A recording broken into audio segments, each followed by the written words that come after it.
Hi, it's just to let, my name's David. I just ran home to feed my dog and get a sandwich and I've just come back, right? Say that again, sorry.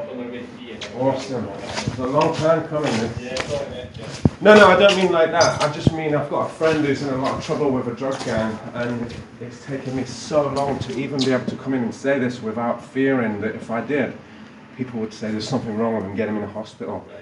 So I've been sat on my ass for about a year, lost everything, but I'm not losing my mate, you know what I mean? So, thank you.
Thank you.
Hi David, come with us mate, we'll go and sit in the room.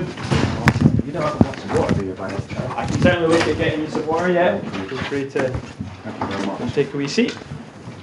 No idea how happy I am to be doing this today. Alright, okay. 4-year, 5-year-old problem. Yeah, What can we do for you today then? Right. I'm going to narrow the story down to just one element of it, which involves my friend who's being exploited by a gang that sell crack. Okay. Right. If I was there's a reason for that. If I was to start going off on tangents about other things going on that put me in that position in the first place, I would be worried that you would think I'm tangential, which for people with bipolar can be medicated. Right. Right. So I don't need to worry about other things that are going on, but I really, really want to just get this dealt with because I've tried many times and it's not easy. Okay. Right. I used to work for a place called for like 12 years, about 5 or 6 years ago, and I knew this kid, right? I cut his innocence. He was 8 years old, and his name is Tom Innes, right? He's probably about between 24 and 28 now, right? He lives. If you've got an iPad or anything like that, or you can record in, or what's that? Because I've got a lot of information that I want to just pass on. To yeah. So if you sort of verbally tell me what's been happening initially. Right. Cool. So this guy, right? I met him. The thing is the dates are really difficult for me, and the only way that I can pin them down is literally by the records that you've got of you guys coming and speaking to me. Does that make sense, right? So maybe like 2.5, 3 years ago, I was involved in an incident that didn't get dealt with properly because they assumed that I was crazy or something, right? Years before that, I bumped into this guy, Tom, after years of not seeing him. He was an adult now, on the Roma, and he just came up to me and he said, I'm a cocaine addict, I don't know what to do, right? So I said, don't worry about it, I know people that are addicts, I know people that deal with addicts, I know support that you can get. I've been in the hospital, I've seen the addiction specialists in there, work with people, we'll see if we can figure this out, right?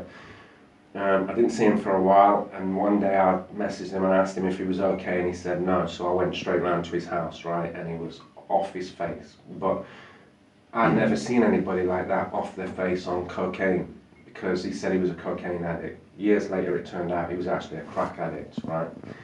He's got OCD, which means that he's got real difficulties getting off the drugs, right? And he's been in mental institutions from 12 and stuff like that. He lives in a really, really rich area just by the Waterleaf near Christophin in a massive £1 million house, right? His dad knows about this. I've spoke to his dad, and his dad, said, I'll speak to the doctors if you want to, but I didn't trust it, so I just left it. My main person that I've had all the way through the hospitals and stuff is my ex-manager from she knows exactly what happened. She could be a witness. My mum was also involved. She worked in social services for years. She would be a witness. I can give you the information. On this day, the day that 3 police officers came to get me from this house on I was there because I ran away from the hospital because there was an incident at the hospital involved a man trying to contact some girl without a phone. Apparently he got there and the police said they took his phone off him. People said he tried to communicate with somebody that was young in 5, and he tried to use my phone because he said, I need to speak to my friends, so I said, just use my phone if you don't have one. And then he started getting me to type stuff down, and I immediately just went, no. And I told the hospital, I called the police because I was scared that it might involve me if he's just tried to commit a crime. The doctor said there was nothing to worry about. And when I spoke to the doctor the next day about what this guy tried to do, which involved trying to burn the ward down, and fire brigade attended that night, right? The doctor said to me, don't call the police again. So I ran away. And the only place that I knew that I could run to where people wouldn't ask me questions was this guy, Tom, because he'd been in the mental institution, he was an addict and all this, right? So anyway, I get to his house, it was probably about 8 o'clock at night, I think, I'm not entirely sure, right? I walk into his driveway and there's glass 1 inch thick all across his driveway, right? And his dad's car's there, and I'm like, why is this house surrounded by glass? And his dad's there, surely his dad clean it up. His dad is the which makes it difficult to, it's scary and difficult to bring. What was your date of birth? Sorry, David. So, sorry, I'll just get your details first of all. Yeah, What's the best contact telephone number usually? 07. And I just want to make something clear now, right? I've been on my ass on my sofa for a year on antipsychotics, and I'm no longer on a compulsory treatment order. I visit the clinic regularly every couple of weeks off my own accord because I want them to monitor me so that everybody knows everything's cool. Coming here and saying this, right, is very scary, because if for any reason you think that, he seems a bit elated, he's blinking a lot, his story's tangential, my immediate response inside is going to be like, oh fuck man, the next thing they're going to take me to the hospital. But I really want to get this done, and when I've done it, you can do whatever you want, I don't mind. What was your home address? When you talk about the hospital, have you been in the hospital before? Yeah, I've been in the hospital 5 times, and one of them was through suicide attempts, and I believe it was people from this hospital that saved my life, this police station that saved my life. So that's why I feel a little bit more confident coming in here. Okay, no, that's. I'm glad you feel comfortable. I didn't realise that was the case, and there had been previous sort of suicide attempts. How are you feeling at the moment? I feel fine. Okay. Yeah, you have to understand, right, that when you're dealing with institutions, right, and you guys are primed, I would imagine, because I just saw the guy that was in the corridor there who was really psychotic. You must be primed to deal with people who with a mental health history when they come in. You want to know I'm okay. You want to know that I'm not like delusional and all that, which is why I said I've got these witnesses that actually know all about this. Right. Okay.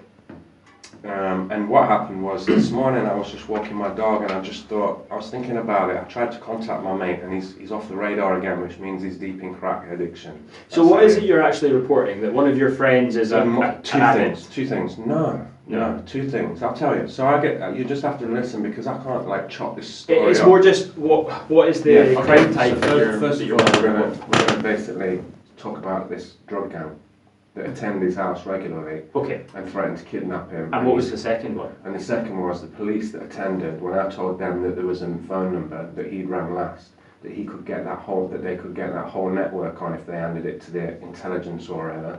They said, oh, no problem. And I got brought back to the hospital, and I'm getting a little bit emotional about this now, because it actually nearly cost my life. Right.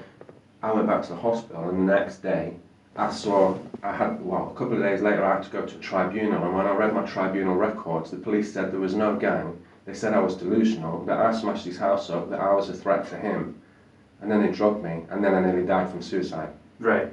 So it's been a long time coming, and it's taken me many years to recover, from this type of situation. And I'm here now, and I'm like, right, so let's deal with that.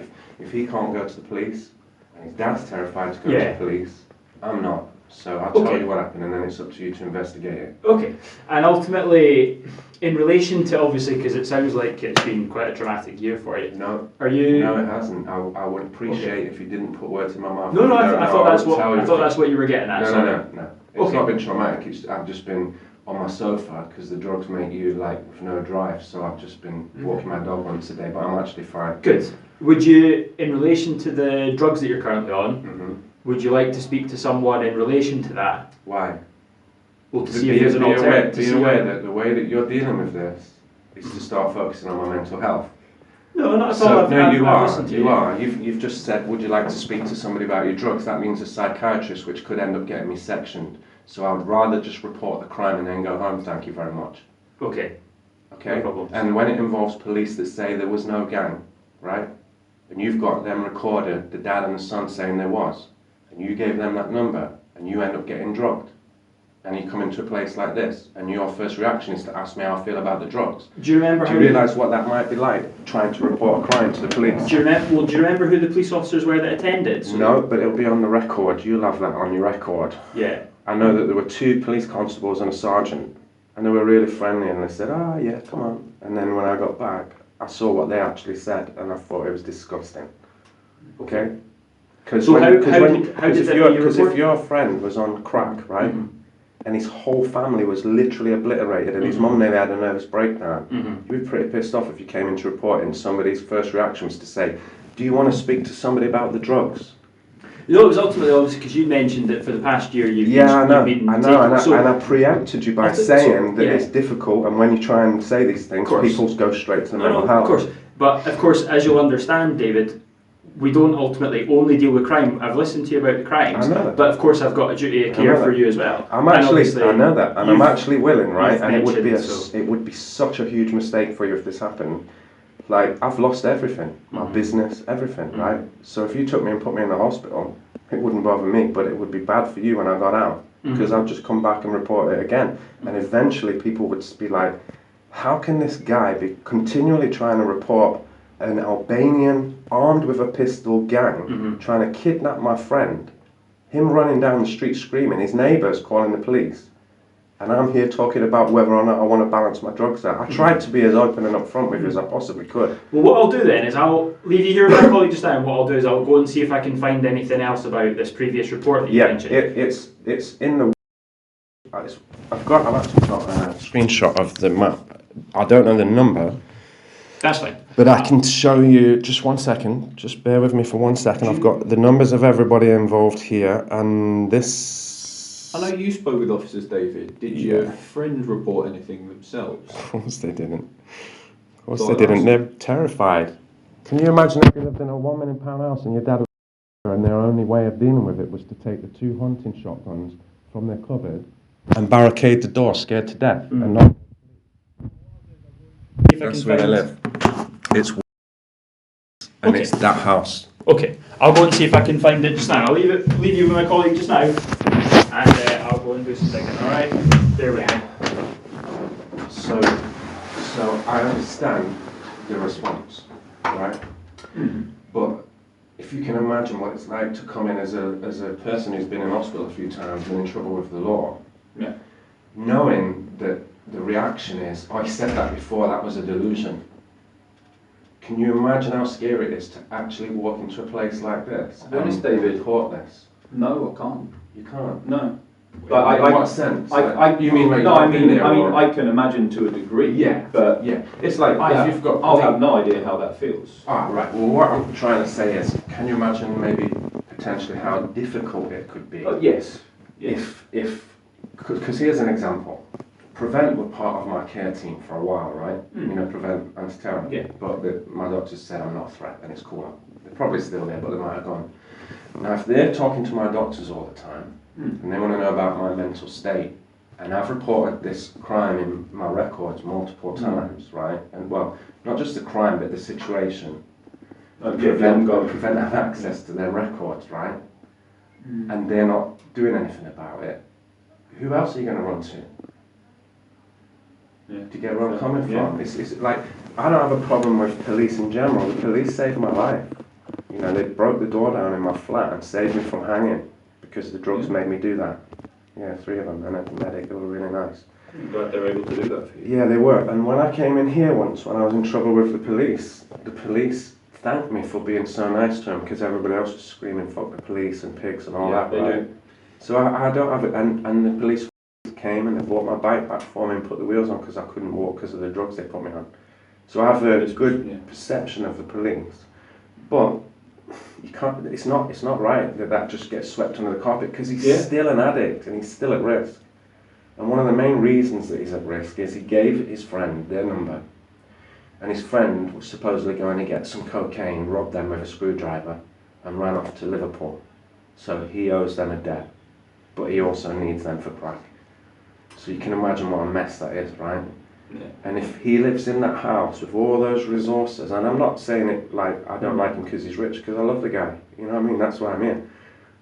If he's got all those resources and he can't help himself, and his dad is too scared to go to the police, what does that mean for everybody else that has no house up north to run away to when it gets too scary and shit like that? Yeah. You know what I mean? So that's why I'm here. And if I seem like, when he said about the drugs, I'm like, it's because I've been here a million times before. Yeah. You know, I'm not on a compulsory treatment order anymore, and I've been on one for perhaps the past year.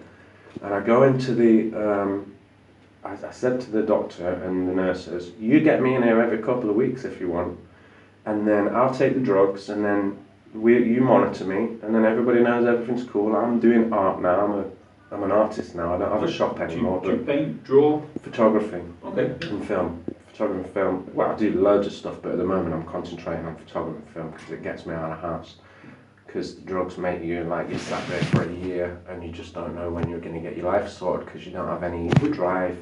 If you don't mind typing, it affects your eyes as well. It changes the shape of your eyes. So I'm like, I can't really see, like my fingers are blurred, so I couldn't cut hair. So I lost my job and my business and everything. Is that one of the things that push you towards photography then, rather than other art forms? Because say that again. Is that one of the things that push you towards photography instead of No, art I've been forms? doing it for years and years and years. It's like my primary skill. So a lot of the stuff that I do in art, I can do it, but I'm not skilled in terms of marketing that and making that make money. But photography, I can walk into any business, say, do you want photographs of your staff, your business, the work you're doing, la la la. And I can just do that. I've been doing it for like 15 years now. Because some people focus on only one, just pictures of wildlife or just pictures of people. Oh no, I love street photography, but my main skill commercially is portrait and fashion photography. Okay, yeah. So I suppose if you worked in before, you said you had your own business. Then all the pictures in the windows were mine. Yeah, you had them all your own. So I had like a shop and it had a studio in it, and I was like just getting on my feet, and then lockdown, everything just went. That happened to a lot of businesses, yeah. So now I'm basically what happened was I left hospital last year, and they put me on this stuff called quetiapine, and that was the drug that has the least side effects because other drugs I was collapsing. I mean, I've been to the doctors recently, and I've got blood tests and everything to come because the drugs made me actually black out and fall on the floor. So I did that. I fell onto a... Is it affecting your veins, or because I know some can affect your livers and your kidneys more? It definitely affects your sexual function. That's one thing. It can make you grow breasts as well, but thankfully I've not got that. My main problems are we don't know what it is, whether it was diet or if I've got an infection or anything, but I was being violently sick for a few weeks and then blacking out, but that's sort of gone now, right? So I went to the doctors and I've got some tests next week, some blood tests for my stomach and stuff like that. But different drugs have a different effect. So some of them can make you collapse. Olanzapine made me suicidal to an extreme degree. Like a few years ago I was suicidal every day for 2 weeks. Yeah. And I had to just come to the doctor and say, I'm really scared, and they just put me in hospital, you know what I mean? Why would you want to take that? It's crazy, it's crazy. It's crazy because people don't, like the general public doesn't understand how many people attempt suicide and why. So they might say people with bipolar attempt suicide or schizophrenia or whatever, but what they don't talk about is that these drugs can really make you very suicidal, you know. Yeah, it's an unfortunate side that we see a lot of. Yeah. Do you ever see anything with restlessness? It's called akathisia. That's the worst. That's the worst. It's like when you say if you were in your house, you might be watching the television, and the next minute you might be in the bathroom walking around in circles, and you don't know why you're there. Just start doing all the housework. Yeah. I came in here at 4 o'clock in the morning once with my medication, and I said, look, I don't want you to think I'm going to burgle people, but I have to walk around the meadows until the doctor's open and they can give me some drugs to calm this down. So they tried me on about, they basically just test you on all the different drugs. If you say you're not happy with this, they put you on another one. And pretty much all of them except for quetiapine have ended up with me having extreme restlessness, suicidal tendencies, just really horrendous side effects. So quetiapine's cool, but it made me get to the point where I couldn't even leave my house. I had to leave my house once a day to walk my dog. Is it like extreme lethargy, or? I don't know. I wouldn't really know how to have any motivation. It's like your body clock keeps flipping like that. So one day you're doing really well and you're eating well and everything and you're meeting your friends and everything's cool, and then all of a sudden you're awake all the way through the night and asleep or during the day, and you can't organise your life, like you just don't have that ability. But it's the one with the least side effects, so that's what I take. And my doctors and nurses I see him regularly, and they monitor everything with the drugs.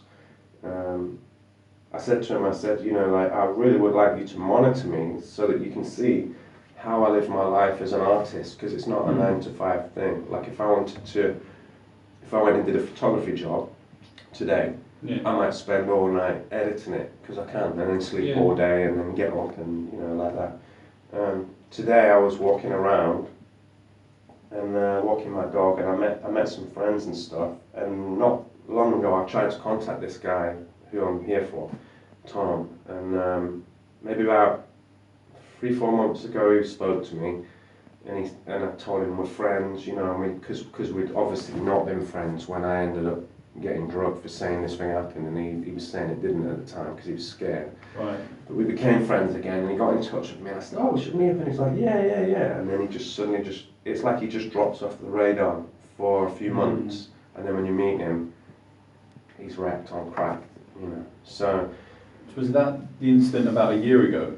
it's been going on for about 4 or 5 years. No, I mean the incident where the incident at his house. you said it happened. He said it. Yeah. The police turned up. That was yeah. Was that the last time I was in hospital? No, I think it was the time before last. That could be about a year ago, something like that. It's very difficult for me to remember dates. Yeah, no. I don't even wear a watch. So if you're not working and also in hospital and out, or you're on your sofa for a year, you're not looking at the date, it doesn't matter, So on my days off, I generally don't know what day of the week it is. It's only on the days I'm working, because I have to know for the job. That's literally my life now. You have to know what, because everything has to be logged, written on this day, date, time. Yeah. On my days off, I don't know. Yeah, I've actually got, this is the thing, this is why I was like, well, one day this is going to come out, and I feel sorry for anybody that sort of made it difficult for me to help this guy, right? For whatever reason, whether they believe they were doing the right thing or not. I'm understanding enough to know that sometimes people are conditioned to perceive a certain statement from a person who's got a history of mental health issues a certain way. Right? Okay, yeah. You know what I mean? Like you say to the doctor, no, you don't understand, like these guys, blah, blah, blah. And the doctor's just sitting there and he just thinks it's part of your condition. Because he's seeing people all day long saying stuff like that, like that guy in the corridor that was obviously psychotic and probably dealing with drug paranoia earlier on. He was like telling this really long story, right? Yeah. And I knew that the police listening to it would be like that, because it's heavy, and especially when somebody's just going like that at you. But he was saying stuff that actually made sense. There are people around here selling drugs that aren't getting in trouble. You can't go to the police because they think you're this, that, and the other. I've been there, I'm not saying it's like a intentional, horrible thing that they're doing, but people get conditioned by their environment, and you see people like that every day, I imagine. Yeah. Okay, Cool. David. Right. I've done a wee bit of digging. Yes. And yeah, obviously. You got the date? Or I can't remember when it was. It was a few months ago now. What, I actually think it was maybe last year that you it was. that. Yeah. Essentially, what I would like to do in the first instance, because I've spoken to other staff having done some digging and noticed that you've spoken to staff at the Royal Ed before. Yeah. Staff that I think that you're aware of and that you know. So about that incident? Potentially. Have you mentioned that to them before? Yeah, but why are you mentioning the Royal Ed? Because in my ideal world, I would like to get you up there ultimately, and essentially they would quite like to speak to you at the moment. I feel really sorry for you, man. What's your name and what's your number? PC. Okay, I don't need yours because we've just been chatting normally. That's cool. Look, ultimately, they'd like to have a chat with you. I know they would. And I know why, and I know. I told you before I even started, didn't I? Do you realise what this is going to look like when this is all given to my family, and that's exactly what's going to happen because I've not committed a crime? Do you really understand what you've just done? I've not said you've committed a crime. You haven't even listened to the story yet, and you're going to take me to the Royal Edinburgh. Well, how about you? Well, you're more than welcome to talk to me further about it. Forget it, man. Forget it. Forget it. We'll come back and do this story another time, and you'll be in part of it. I'm sorry. Well, are you happy to come with us? Yeah, man. I've got a dog though. I've got a dog. Is the dog gonna have to go into the kennels for another fucking 6 weeks? Do you realise what they're going to do to me in there with the drugs? Where's your dog at the minute? In my house. Right, okay. Is anyone else live with you at all? No. Do you want to come with me and just get my charger and my laptop and stuff that I'll need? Because I don't want to be waiting for like another week until I can contact people. Well, essentially, no one's saying that you're going to be kept in at all anyway. Don't even fucking say that shit. You don't know what it's like. You've never been there. Yeah, I've been to the Royal And the Inn more I before. try and tell the story, right, the worse it's going to get for me. And all I wanted to do was report a gang that is exploiting my friend selling crack. And you haven't even fucking asked his address. Cool, let's go. Are you happy to come with It's us? going to be bad for you guys, man. Well, how many times do you have to go to the police, right, before the police actually listen and take the fucking crime? Okay. Essentially, well... And I'm sorry to say this, right? I'm sorry to say this, but I have records of this experience. Let's go. No problems. If you bear with us just now, my colleague will just go and put the keys away. Yeah. You stay with us just now, David. Oh, yeah. So we'll go out the front. Yeah. And I would appreciate if the police don't go in my house and get my dog. Let the social worker do it, right? We can sort that out ultimately. Fucking wankers, man. Bear with us just now, David. Waiting Just here wait for my for colleague. 2 fucking hours, calmly, waiting for somebody just to take the address That's not saying and the that. name, I'm not right? going to Shut up, take man. it seriously, Shut up, David. you fucking wanker. Right, that's not nice. No, it's not nice, but neither is drugging you till you fucking kill yourself times in 2 weeks. Yeah, I understand. Okay. But essentially at the Sorry, moment... just don't talk to me, right? Okay, Just that's don't talk to me. You see what I mean? You do understand now, don't you? What is your name? Just because we've had that conversation. PC. Come with us around this way. Fucking wankers, man. I don't need to respect you. That's not... This is a system, isn't it? This is a system. I've been more This than is a respectful system. to you, David. This is a system, though. This isn't that? respectful. Take somebody to the hospital before you take down the fucking crime that they came in to So report. as I've explained to you... Involving 3 police officers who said it didn't happen. Who was fucking Well, I wankers, asked man. you who the- Fucking shut up. asked you Just who shut the- up. right, David. Shut up. I don't need a conversation with you anymore. You're a fucking wanker, man. That's okay. And I hate people who say, oh, the pigs of this, the pigs of that, right? Because they saved my life. But when I look at you, you're just a fucking uniform, following a fucking list of things to do. And you can't even take the guy's address, the guy's name, the guy's phone number, so that you can protect his fucking family from drug gangs that should have been dealt with so many years ago. And how many times have you... Shut up, man. I'm not saying anything to you. Can I ask a question, David? Yeah. The picture you showed with the red ring to where the house was, is that Yeah. the address we're talking about? Yes, it is, yeah. You should know it. The fucking police attended it. It's on record. I just wanted to make sure, so I do know where we're talking about. It's on record. You know, your police came and then they said there was nothing there. What are you asking me for the address for? I was checking the address. I know that, but I'm trying to tell you that I came, I told you where all the information was, and then you're saying, where's the house? You're the police. Don't you know how to investigate? You fucking losers, man. Not you. You're a good guy, man.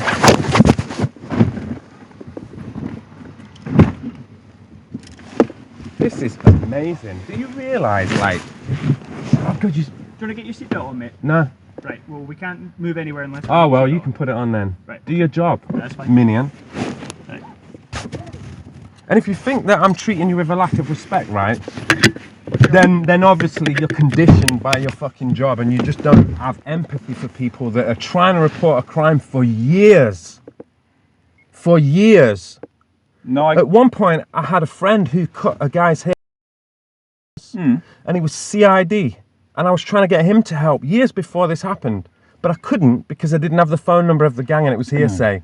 So when I got the phone number of the gang on his phone and I said, take the last number on that phone, that's the gang. And they said, there's no gang.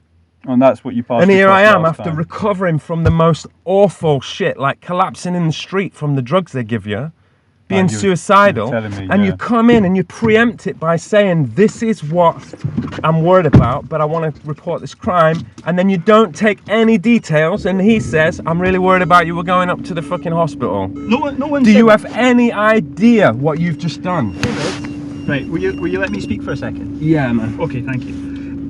As I'd already stated to you, yes, our job is to investigate crime, and no one's saying that what you're reporting isn't going to be investigated. Ultimately, you're still... Of course it isn't. I thought you said you were going to let me speak. ultimately what you're reporting, no one's saying that that's not going to be investigated. No, but you're saying that. No, But David, however, you listen. seem a bit agitated, Dave, on Right. you're blinking a lot and you're tangential. So we're really worried. Let's take you to the place I never said where they that. drug you, and you can't fucking argue with them while you're on a compulsory treatment order because you're scared to death that they'll drug you even more. David, I never said that. No, I'm saying that I've been there. Okay, so if you're going to let me finish. So, second point to be is that we also have a duty of care for everyone that we come into contact with. Okay? Yeah, so, man. That's my 2 points. Is It's we're useful, not isn't it? No, listen, we're not saying that we're not going to investigate what you're reporting. Okay, we can look into that. It's But not an we're issue. going to put you in However, hospital no, for it. No.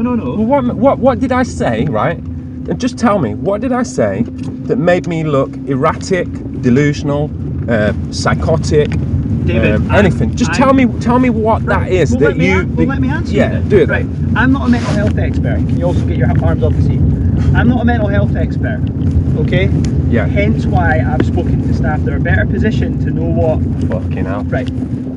It's a So- good system anyway, isn't Right. it? It's a good So system. ultimately, if we go to the hospital Mhm. and you speak to someone Mhm. and they have absolutely no concerns for you, that's that, and you Do you- walk out. do you At know- which point, obviously, if we weren't talking about this, I would be crazy, able to man. ask you more questions in Crazy. relation to what you're wanting to report. I'm happy to speak to you What about now? that. Sorry? Now?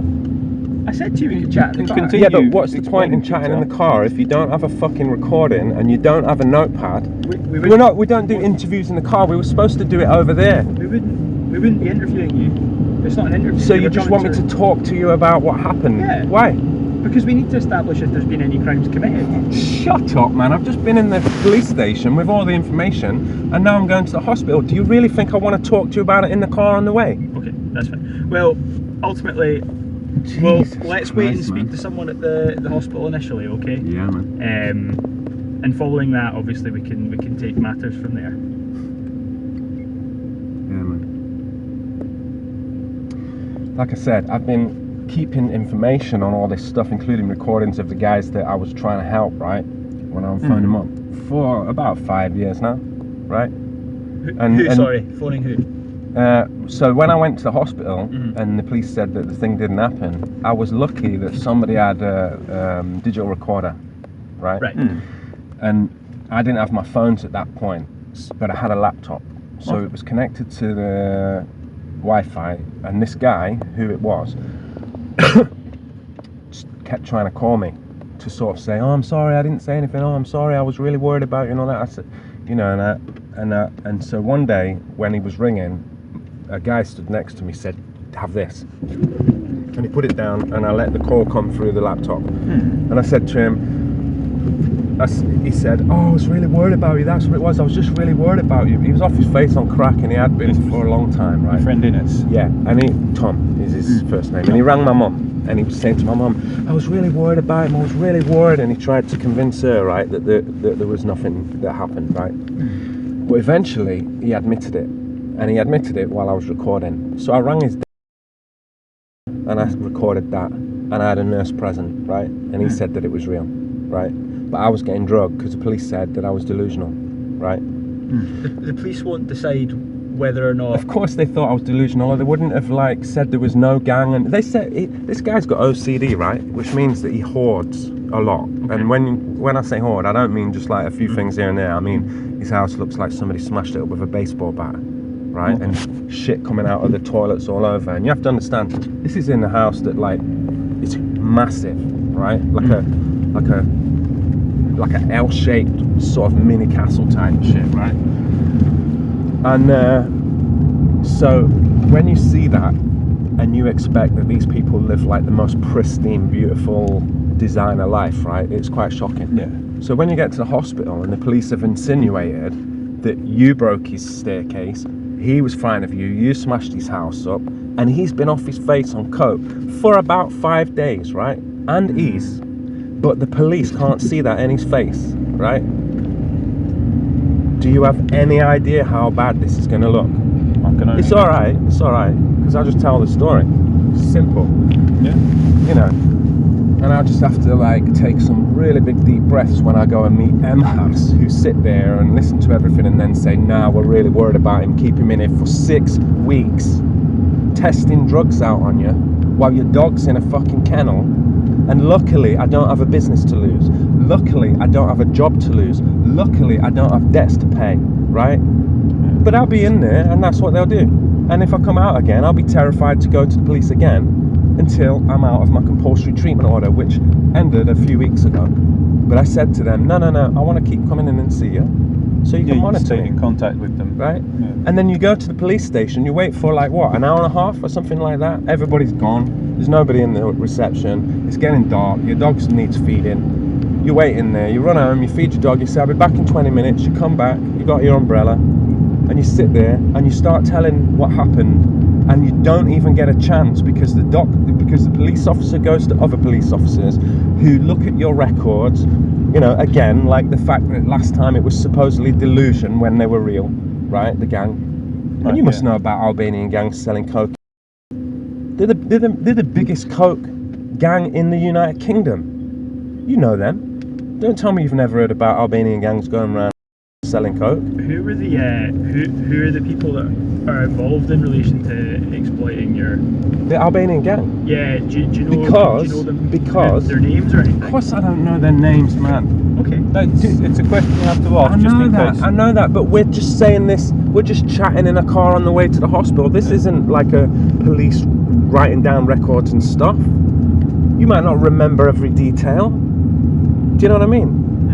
So we should have done it there and then gone to the hospital, but instead we go to the hospital and then you can talk about it later. So ultimately, in relation to that, wankers, David, man. well, my priority personally is... It would be great if your priority No. was to take down the details of that gang, whether I went to the hospital or not, and get on it as soon as possible, because there must be thousands of people in this city getting rinsed by them who are scared to go to the police. And if you can't go to the police and tell them, if you can't give them the number and say, check it up with your intelligence, if you can't wait for a year till they might believe you when you've got everything under control in your life, and then you go there and this is what happens, what the fuck do you think people call police pigs for? And I don't believe that. But why do you think they say shit like that? And I'm well within my rights to be angry, which you might say, well, he was very angry in the car and he was swearing and he wouldn't listen to us. That's okay. I understand why you're that angry. gets written down in my records as part of the illness. I do understand why you're angry, David. Thank you. Because now I've got to think about, shit, man, my dog's going to go away again for 6 weeks and wonder what's going on. We won't let your dog be uncared for. He'll go to a kennel, right? We're not even there yet. He'll go to a kennel. I've been here before. You don't understand. Okay. You're talking as if you know this system. You don't. You just drop people off at the door and then it's over. No, I won't be dropping you off at the door. I'll be taking me. Well, what I'm saying is taking me into MHAS, right? And then I've got to speak to MHAS in a way that doesn't make me look like I have delusions and psychosis. I've not once said that you're delusional or you've got... They will, though. That's what I'm trying to tell you. That is the process. Do you know how many people I sit in front of that hospital sometimes? I see you guys running up like taxi drivers all the time. You drop the people off. They try and explain what's happened to them. Maybe they've got trauma or mental illness, or they're taking drugs and stuff like that, right? So they can't express themselves properly. So all of the things that are going on in their lives, right, get mixed up with their illness, and nobody listens. And my friend messaged me the other day, right, who I was in there with. You know what he said to me about the drugs that he's on? If they don't get me off these drugs, they're going to catch a body. And you guys saved my life. And you thought I had a stroke. And I had to go in a brain scan, right? And if you weren't there, I would be dead. And the thing that caused that was the drugs that they're going to put me on when I get in there. I was going to ask, was that one of the drugs they were giving you last time? Yeah. I know you were saying some of the side effects were horrific. But it's as simple as this, right? This is all part of a longer story now. And unfortunately, you guys are part of it. And it's sad. It really is. It really is.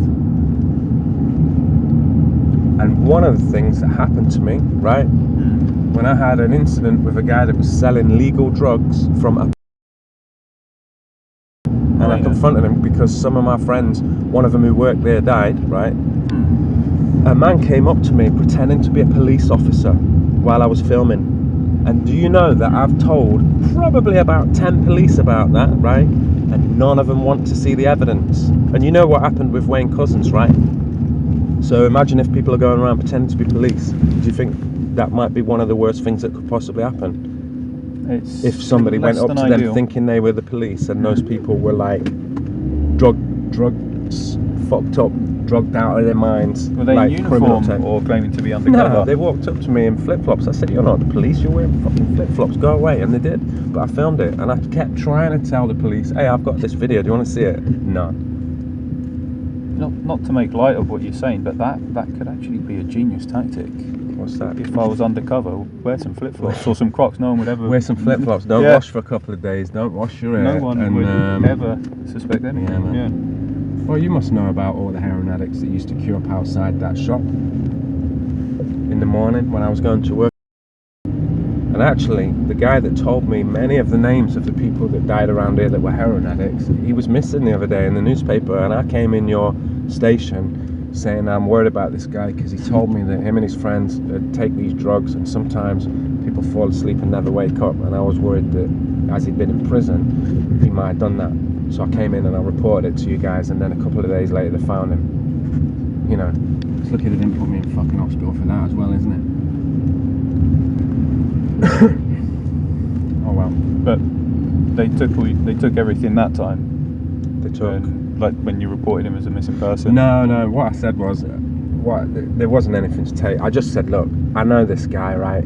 I met him once when he just got out of prison, and I was walking around the area just asking to the heroin addicts, do you know? Can anybody tell me, like, if they know anybody that took legal drugs and then they died? Because my mate Chris that worked died of a heart attack, and he was making it, right? At 26. Dead now anyway, but so this guy called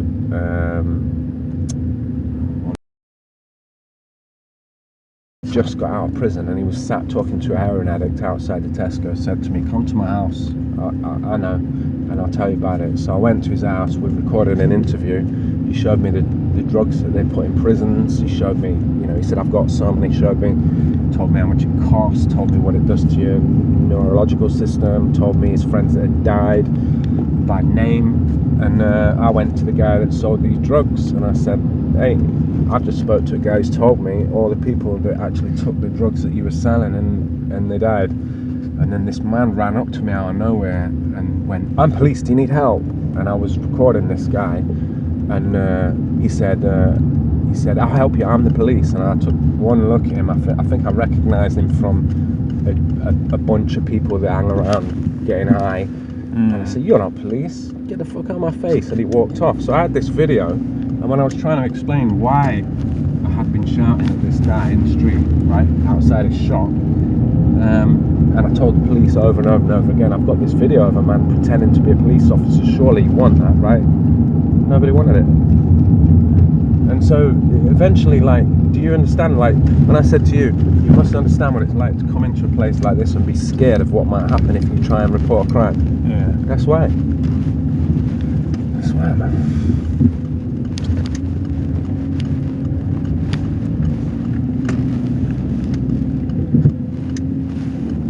This is crazy. So what I'm going to do now is when I go in there, it's all going to be recorded. And then all the doctors are going to be recorded. And then I'm going to come out again, and then I'm going to seek a lawyer this time, because it's a waste of time going to the police. You know what I mean? And unfortunately, right, I never used to do stuff like that, but eventually you start to realise, oh shit, I better have record on at all times, because anybody can say anything, and when you go to a tribunal, you say this happened, you know what used to happen to me? They never even told my name person when I had a tribunal, so I had to go in there on my own over and over again. Or they'd have an independent...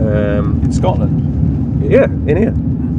So, or they'd have an independent guy ring me up, psychiatrist, for the tribunal, and I'd be on the phone, and then the phone would be going like that, and then it would cut off after 5 minutes before I had a chance to speak, and then I would go into my tribunal, and then the next day it turned out that the guy said, yeah, we did a thorough check on him and he's this, that and the other. And my named person has known this like my absolute rock used to be my manager since I got in trouble, right?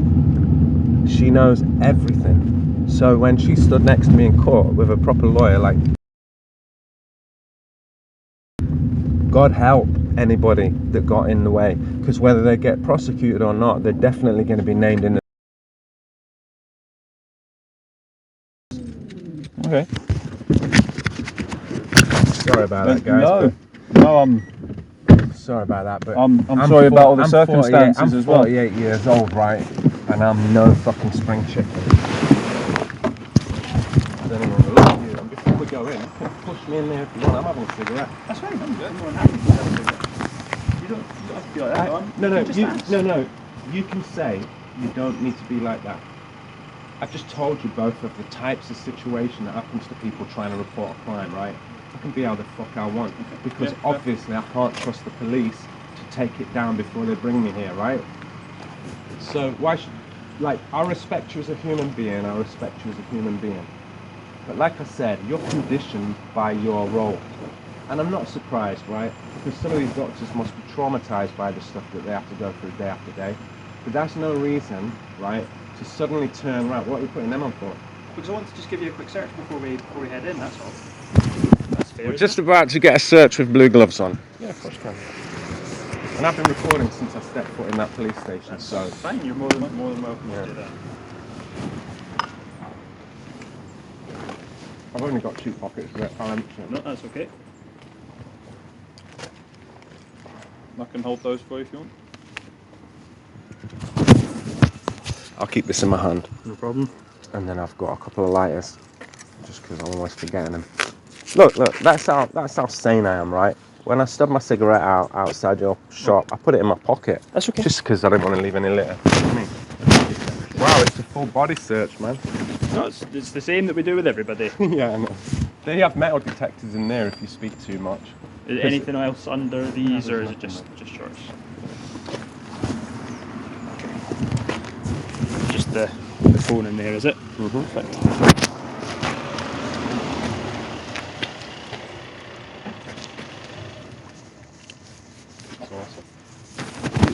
You realise, like, what happens to you when you try and sort your life out from inside a secure room?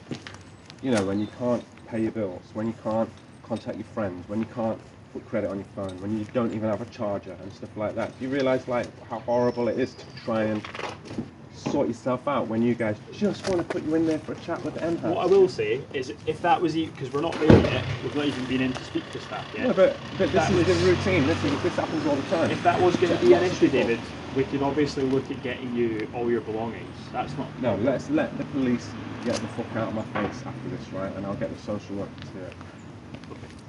She'll take my dog to the kennels and all the rest of it, and then we'll go through this, and then I'll come out and I'll be on a compulsory treatment order for another 6 months or something. And eventually, after that 6 months is over, then I'll report the crime again. And when I report the crime and it all gets done and dealt with, then I'll go to the press with everything I've got, and I'll say, look what they did to this guy trying to report a crime, which is a gang with a pistol driving around the city that you guys don't seem to be able to stop. Fucking ridiculous. I'm an ex-soldier, right? I know all about pyramidal structures where you don't want to say this in case this person says something, or you don't want to grass on a cop because of this, right? So when I get out of here and I write about it, I'm not just some layperson writing about it. I'm a guy that knows what chain of command means. I'm a guy that knows what pyramidal structures are like, top down, and all the rest of it, right? Okay. So when I talk about it, it's going to be fucking brutal. I feel sorry for you. I really do. Can I have my stuff back? I've got the rubbish here. I was going to put it in the bin. Thank you. Cheers, mate. Okay. Yeah.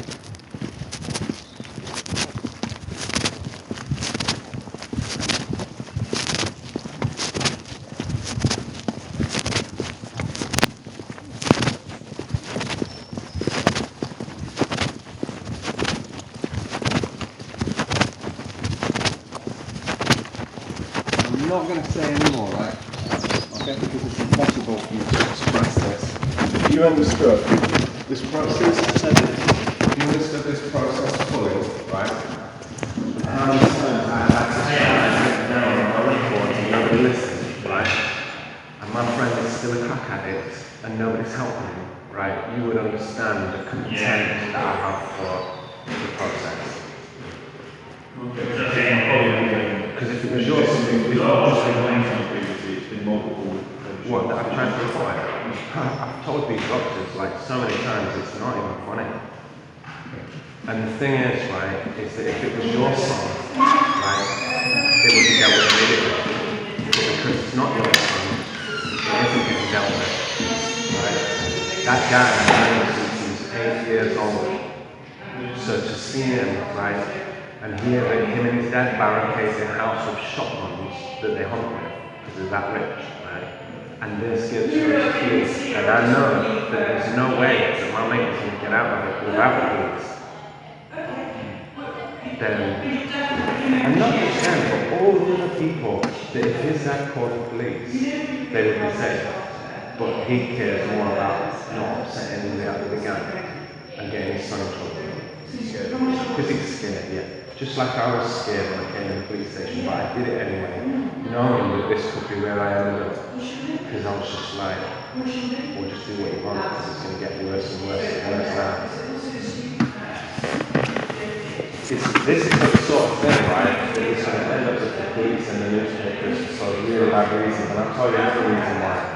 My records were all illegally accessed, right, while I was in this hospital, and also so 150 nurses. The 150 nurses went into the papers, right, I got a letter saying that all my records, everything I've ever told them I've ever done wrong, right back from being a kid and through the army, right, got access. They sent me a letter. I spoke to the head of the hospital, right? She said, or whoever it was, she said, you need to speak to the police. And she pushed me off to go and speak to the police. The police said that they'd been told that it didn't involve patients. And when I told them about it, and I said I wanted to press charges, because the experience of being all your records accessed, right?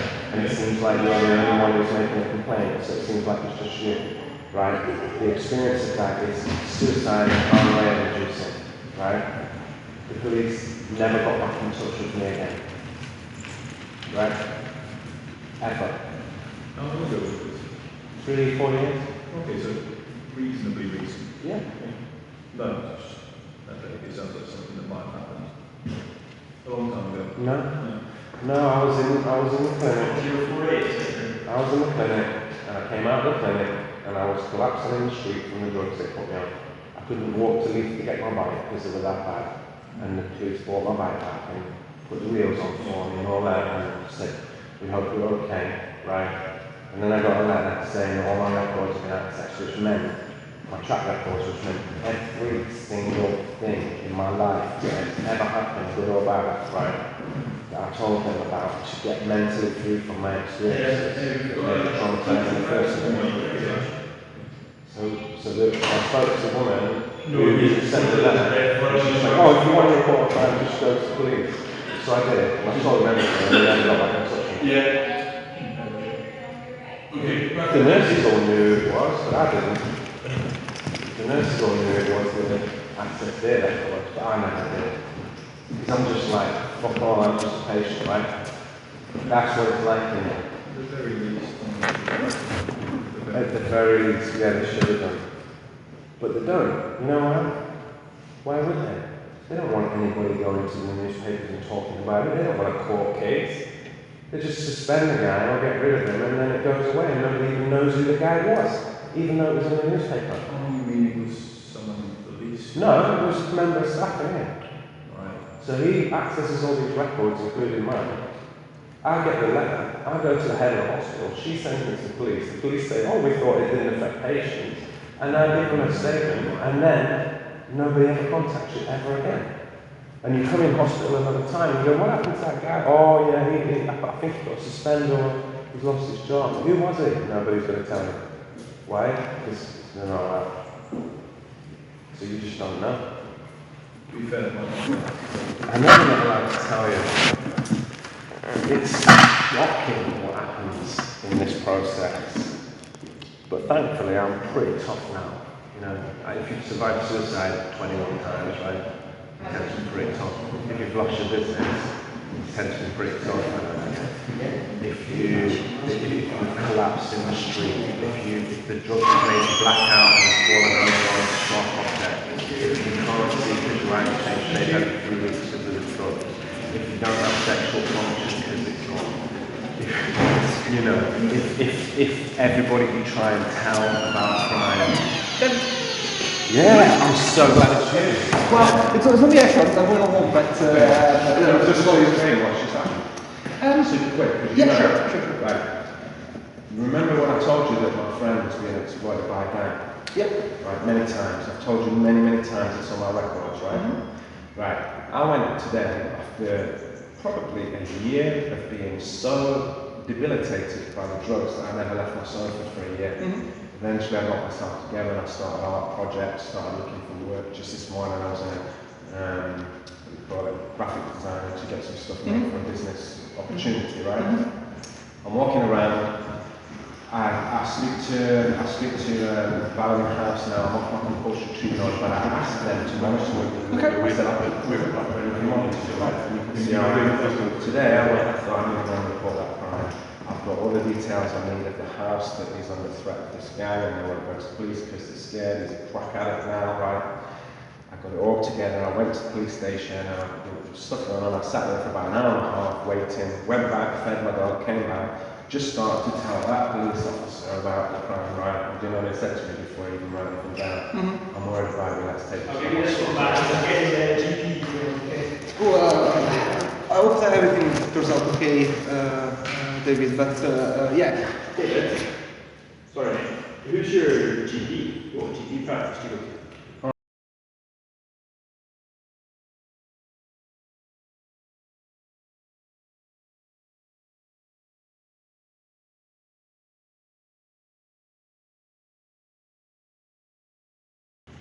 Well, we don't know That yet. guy is one of the creepiest guys I've ever met. He's super dishonest, and it was him that told me, don't call the police. David, who's your name? My next thing is my first main person. She used to be my manager, and she's been my main person since I got to this. And she's a witness, she knows about this crime and this guy. Michelle, sorry. Give you a phone number. So you're going to end up probably being my doctor in here for a while now, right? If you put me on any more drugs apart from quetiapine that caused my suicide, I swear to God, I'm going to make sure that your life is a living hell when I get out of here. No, you don't understand. You don't understand. The drugs that I've been put on have made it so that I lost my business and was suicidal 21 times. David, come take don't think that I have to respect anybody. Just I'll put Ash's name down, so that's But how are you going to contact him? You don't have the number. Will they not have contact Well, details? why don't you just take it now? We'll have to take it down now, but you were talking to someone. He's great, by the way, but he's also, you know, he doesn't know what it's like to survive suicide. None of you do, really, do you? Because if you did, you wouldn't be doing this to suicide survivors.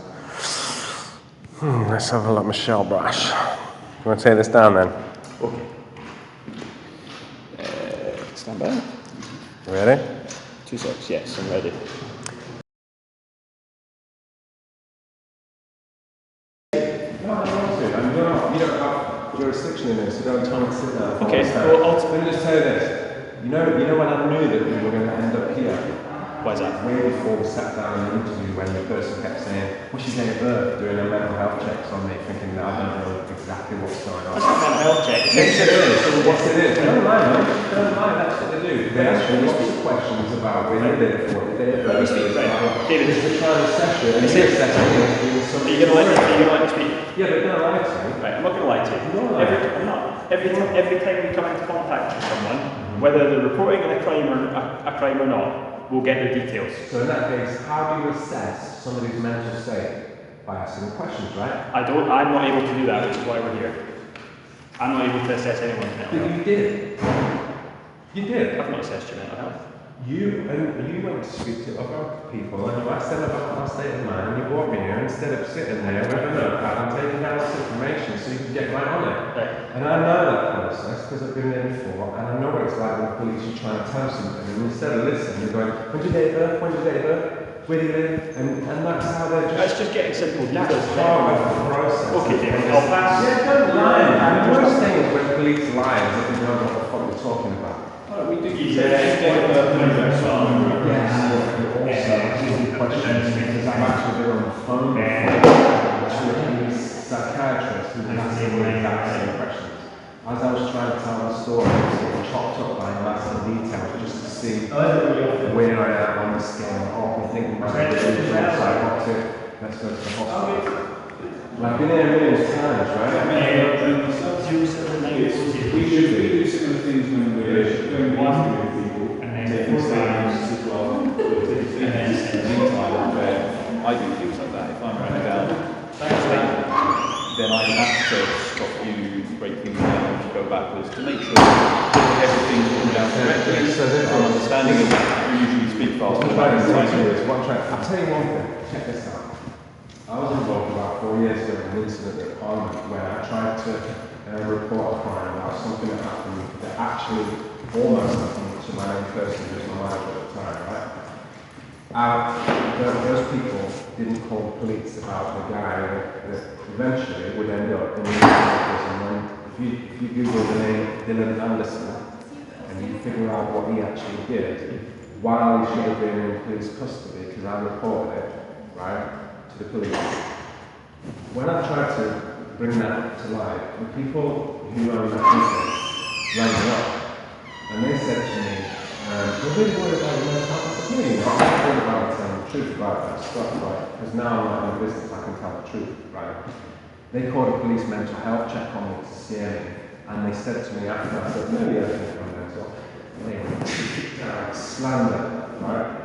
So I just did a little bit of a protest. I was a bit fucked up because of the lockdown. So I went down and started banging on the door with a dumbbell, right? To make a point, don't try to threaten the police, but I'm trying to tell people what's in that business, get involved with somebody who is now in prison for 13 years, right?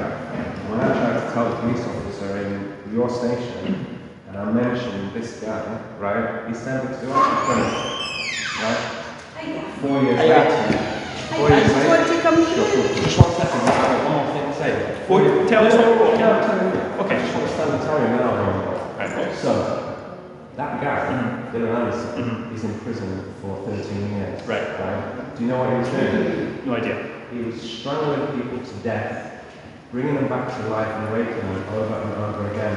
Okay. And I tried to report that 4 years ago, and your people at your station sent me to the Yorkshire Clinic. Okay. Right? So, when I'm talking about this is a long story and it's going to be a painful one if it ever gets out, right? I mean it. He's got a wee seat in here. Lovely. Thank Is it you. David? Yeah. David, would you like a wee water? Ah, lovely, yeah. Thank you. The water would be lovely. Yeah, thank you very much. Thank you.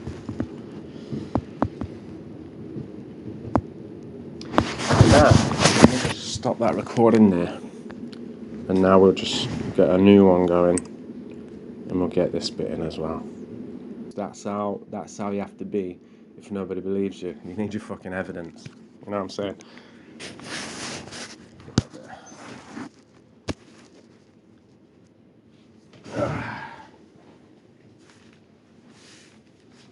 Thanks very much. Lovely.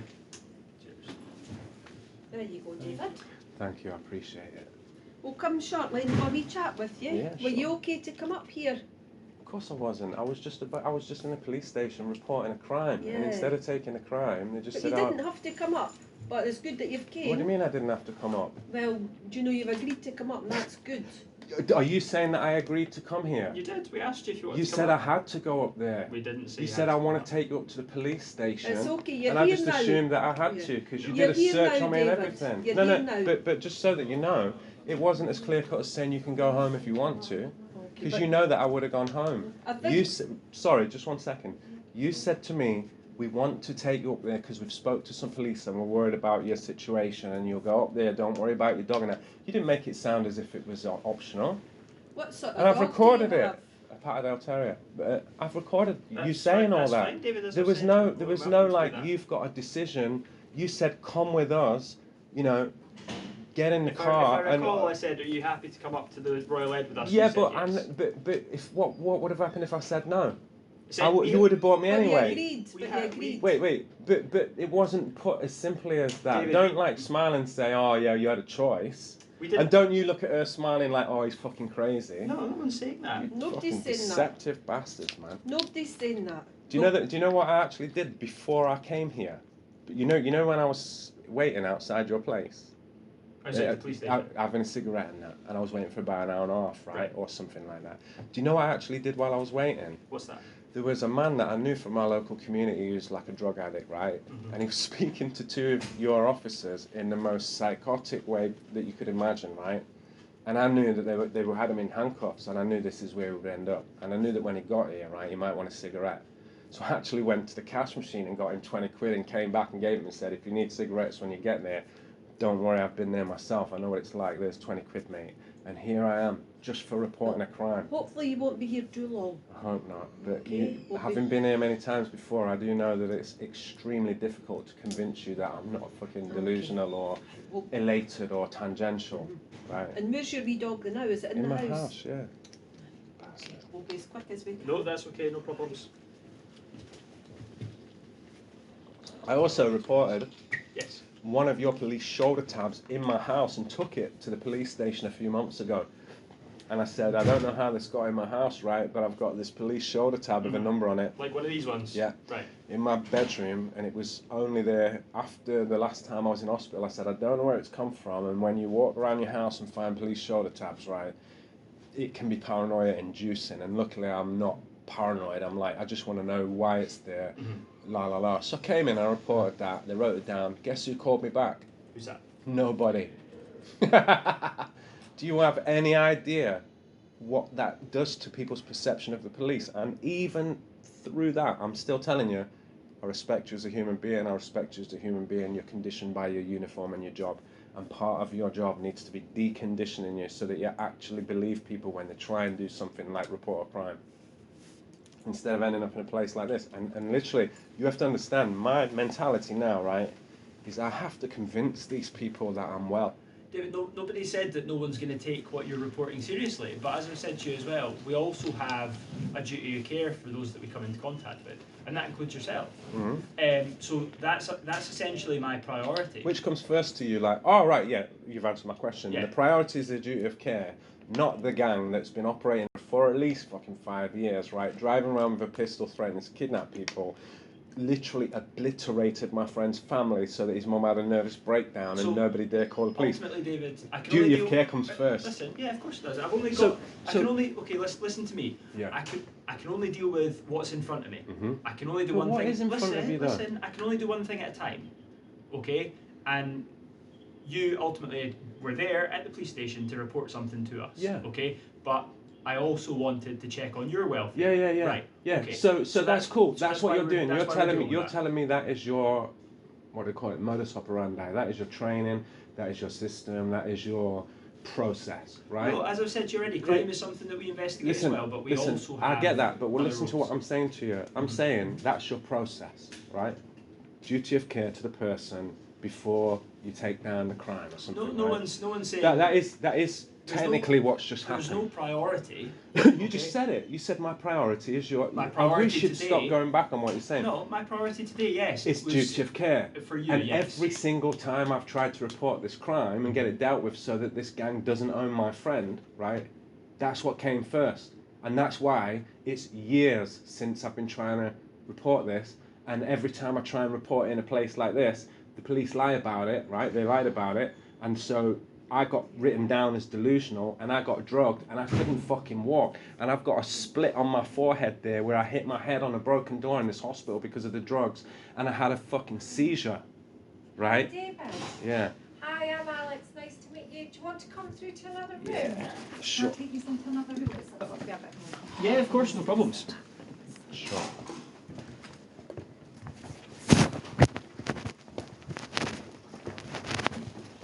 Thank you. David, if you get a wee seat here, and myself and Alex will be in that. What are we this going is right our deep in assessment there room. for? Yeah, I've had it done in here before. This looks like a fucking prison cell or something. Yeah. If you get that umbrella, David. What, in case I do something to somebody? We'll keep it here for you.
My name's Louise.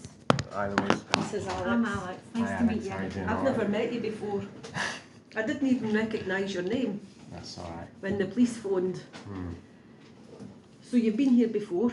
Yeah. We'll just ask a wee bit what's been going on. I know that you see Jo, your Yeah. CPN, and she last saw you, was it last week? Yeah. Do Yeah. you know why? Do you know why? Do you know why she saw me last week, even though my compulsory treatment order is over? Why? Because I said, I'll keep coming in, and you can just monitor me, and then... You'll keep coming in where? Yeah. I was like, okay, so... For various reasons, I was like, okay, so I could just let them go now, right? I'm still taking all my thiopine and everything like that. I've got a meeting with the doctor next week. Is it I see Dr.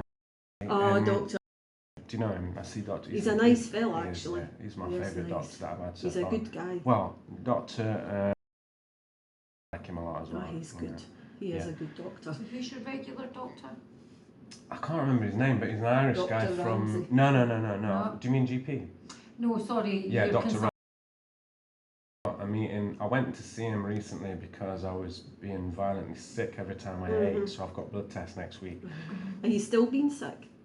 No. No. Well, Okay. I don't know. I mean, it depends what I'm eating. So if I'm eating, I don't know. You know, like if he thinks I might have something wrong with my stomach, so he wants to do blood tests and all that sort of stuff next week. But that stopped. But for a while, I was being violently sick just every time I ate, which was. I know don't you know what it mentioned was. that to Jo on your last contact with Yeah, Jo. so she said, we'll get you straight in with the GP. So I went for a meeting with the GP, and then he said, we'll get you in, I think, next week for blood tests, you know, to Good. see what's going on. That's sensible.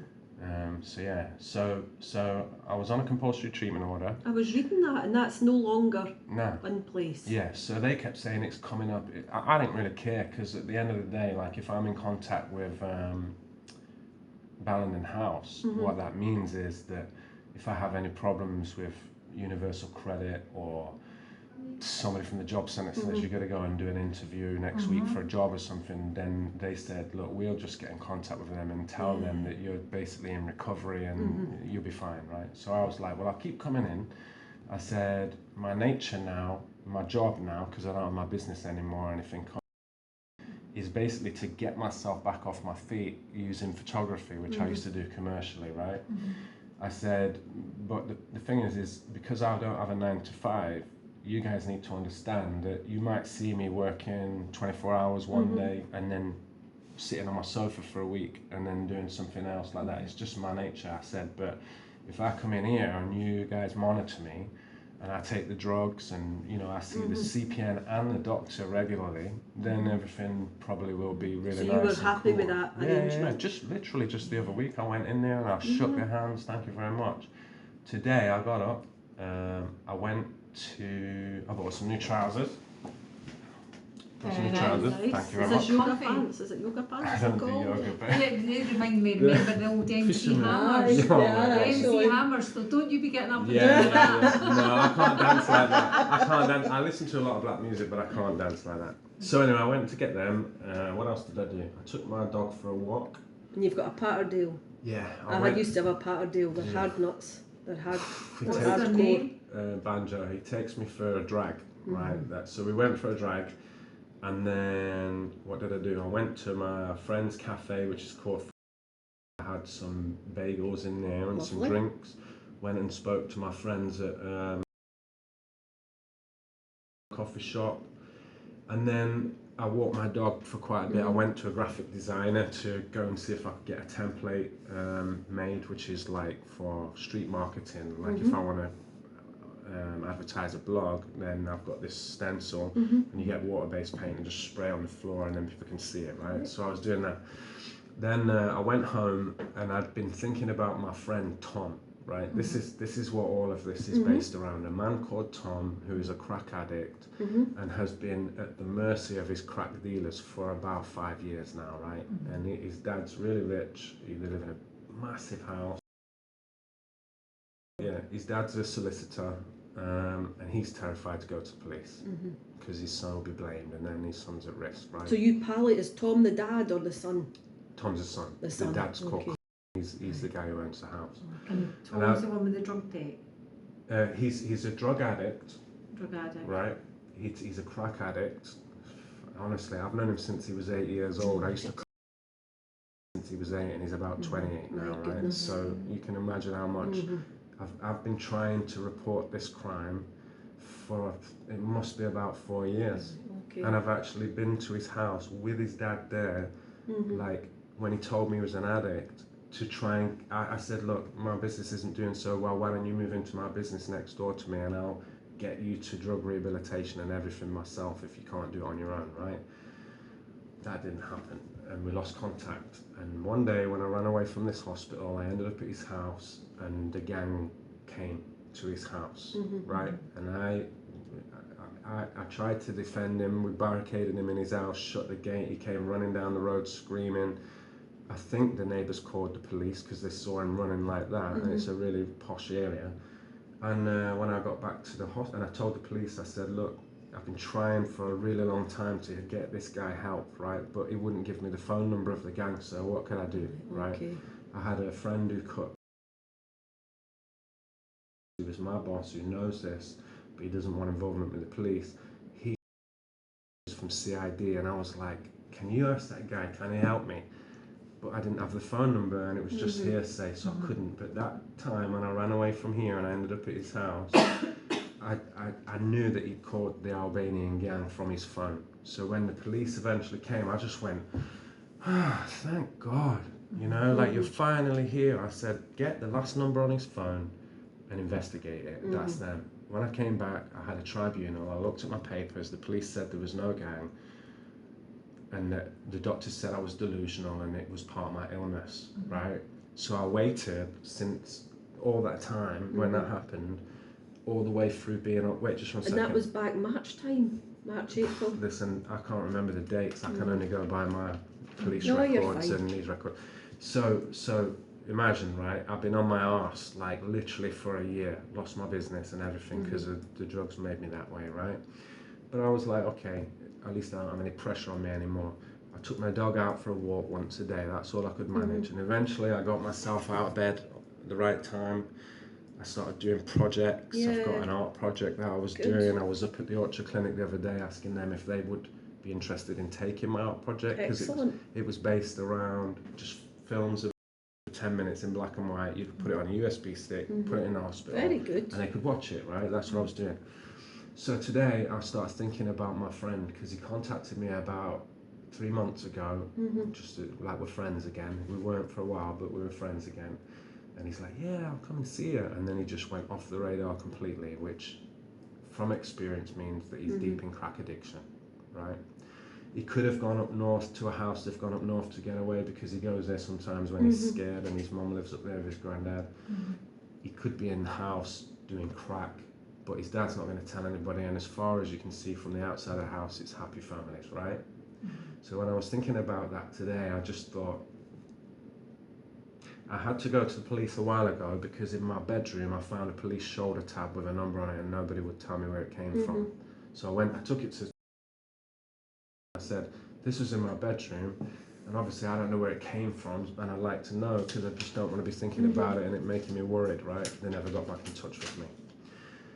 So I thought, well, I'll go in there and I'll ask them about that. And I thought, while I'm there, why don't I just make a statement and tell them everything I possibly could tell them about this house that is regularly visited by these gangsters, the man, his dad, who I have both of them recorded saying it was real because everybody said it wasn't, and luckily he kept trying to phone me to smooth things over, and I got a recorder and recorded him, and then I rang his dad in the presence of a nurse and I recorded that, and I went into the police station and I said to them, right, you have to understand, right, that I blink a lot. And this story is very tangential, so what I'm going to do is I'm just going to tell you about this one part of it, because if I was to tell you about the other parts that led to me being there, or years ago this is what happened, you're going to think I'm tangential. And if you say that to the mental health people, they're going to say that's part of my illness and I probably won't get out of there or something. I was worried. I said, I've tried this many times, and whenever I've tried to speak to people, they've just said, we're really worried about you, Dave. and the police officer said, do you think maybe you need to speak to somebody about the drugs you're on? He didn't even write anything down. And I was waiting an hour and a half to speak to him. In that police station tonight? Yeah, just there was nobody in the reception, nobody came to see me. They said, oh, wait there. And an hour and a half later, I had to run away, feed my dog and come back, right? In the rain, that's why I'm wet. So I sat there and I said, you have to understand that this is extremely difficult for me to do, right? Because I'm pretty sure that there's a likelihood that you may say, let's just take it to the hospital and speak to people. So I said, instead of being tangential, let's just talk about this house. This is the house, this is who owns it, these are the phone numbers, there's a map with a circle around it because I can't remember what number he lives at, right? And all you need to do is monitor the house, and 3-4 times a week or however many times a week they're going to come, right? And he goes, just give me a second. And he went away and he said, no, I've spoke to some other police officers. I'm kind of worried about your state and everything. And, you know, how do you feel about the drugs you're on? And, you know, we think you should go up to the... They didn't say, like, would you like to or not. They just railroaded me along. And here I am. And I was sitting in the car and I was saying, have you got any idea how bad this is going to look? When a man keeps trying to report a crime and every time he does, everybody says he's crazy. So my mother and my named person are both witnesses, and they both know all about this. And my named person used to stand next to me while she knows all about it. And she's tried to. She's in Nottingham and she's frail and old. She's 75. But that named person has written letters and all sorts. And it's like, well, we don't deal with the past. We just deal with today, and we're really worried about you, Dave. Yeah. So that means. But, do you know, you've came along here and you've spoke to us, and I think that's a good thing. I didn't have any choice. I was scared to death. What medication are you on? Thiopine, 600 milligrams a day, and I take it. And you're taking it? Yeah. You know why I take it? Because in a sense, like, I think, well, it's not doing me too many problems, apart from the fact that it keeps changing the shape of my eye, and I went to get glasses and all of a sudden they don't work the next week. What, the glasses like don't blurred. work? Yeah, like 1 minute I can see my fingers, today I can't see them properly, right? And also, you know, the drugs sometimes flip your, how can I explain it, your, what do you call it, if you're not working and you don't have a 9 to 5, so there's no real reason to get up, it can very easily every now and again night into day. Yeah. So I'm doing well. I'm getting up at like 9 o'clock every day, go for a walk with my dog now 3-4 times a day. Excellent. I've got art projects that I've been doing. Are you sleeping at night? Yeah. David, how many hours? Well, sometimes like 8, sometimes like 12. Okay. You know, if I don't have to get up. And any changes to your sleep in terms of less sleep?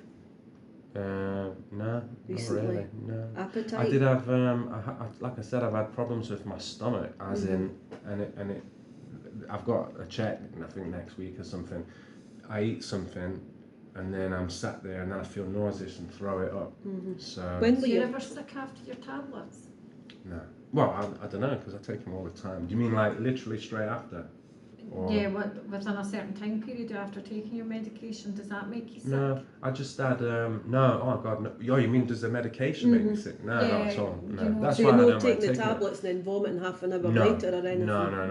No. It's more like, you know, I feel hungry, so I go get some food, I eat the food, and then a few minutes later I'm like, ugh, like that. But it was just for a 2-week period. And I went to the doctors and they referred me to the GP, and I went to see the GP and he referred me to, or said that he'd organise for me to get blood tests soon. So and that's next week? I think so. They sent me a text anyway, so I don't need to memorise it or anything. I think they sent me a letter too, but the letter that I got the day before yesterday was for an appointment in November, so that's not the same thing. Okay. These might sound daft, but do you know what day it is today? Friday, is it? I think it's Friday, because yesterday I was supposed to meet. I don't look at the clock and I don't have a watch. It doesn't matter to me because I'm not working, so I don't really care. But I know that yesterday I was going to go and meet my ex-boss, and he's always in this salon near my house on a Thursday, so it must be Friday. But other than that, I wouldn't know. And what month are we on? We're in September, because it's my brother's birthday on the 21st. All right. Yeah, I know. My brother's homeless. Is it the 22nd today? You've missed it. Okay, where's your brother about? He's living in a tent near my mum's house. Down in Nottingham. He was in prison and he got let out of prison for lack of evidence, and he went to move in with my mum, and then now he's living in a tent just near her house, which is preferable because he was drinking and stuff. But I didn't know the date, and then when I spoke to her on the 20th, is it the 22nd today then? Yeah, when I spoke to her yesterday, she said that he'd just been to borrow a tenner. And I said, well, maybe he just wants to see somebody on his birthday, because like,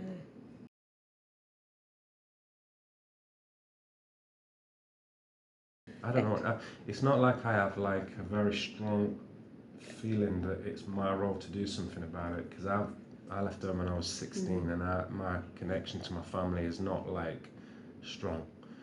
Do you drink alcohol? I don't drink.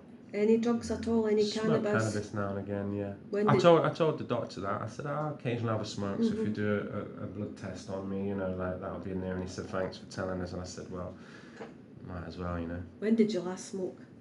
A joint? About a week ago. I don't have enough money to buy anything, so. And how much did you smoke last week? Maybe like a couple of joints a day, max. That's not why I'm here. No, but it's a normal question we would I know ask. it is, but You know? I'm just letting you know, like, I'm trying to be as honest as possible with every healthcare provider that I meet. Any other drugs at all? No.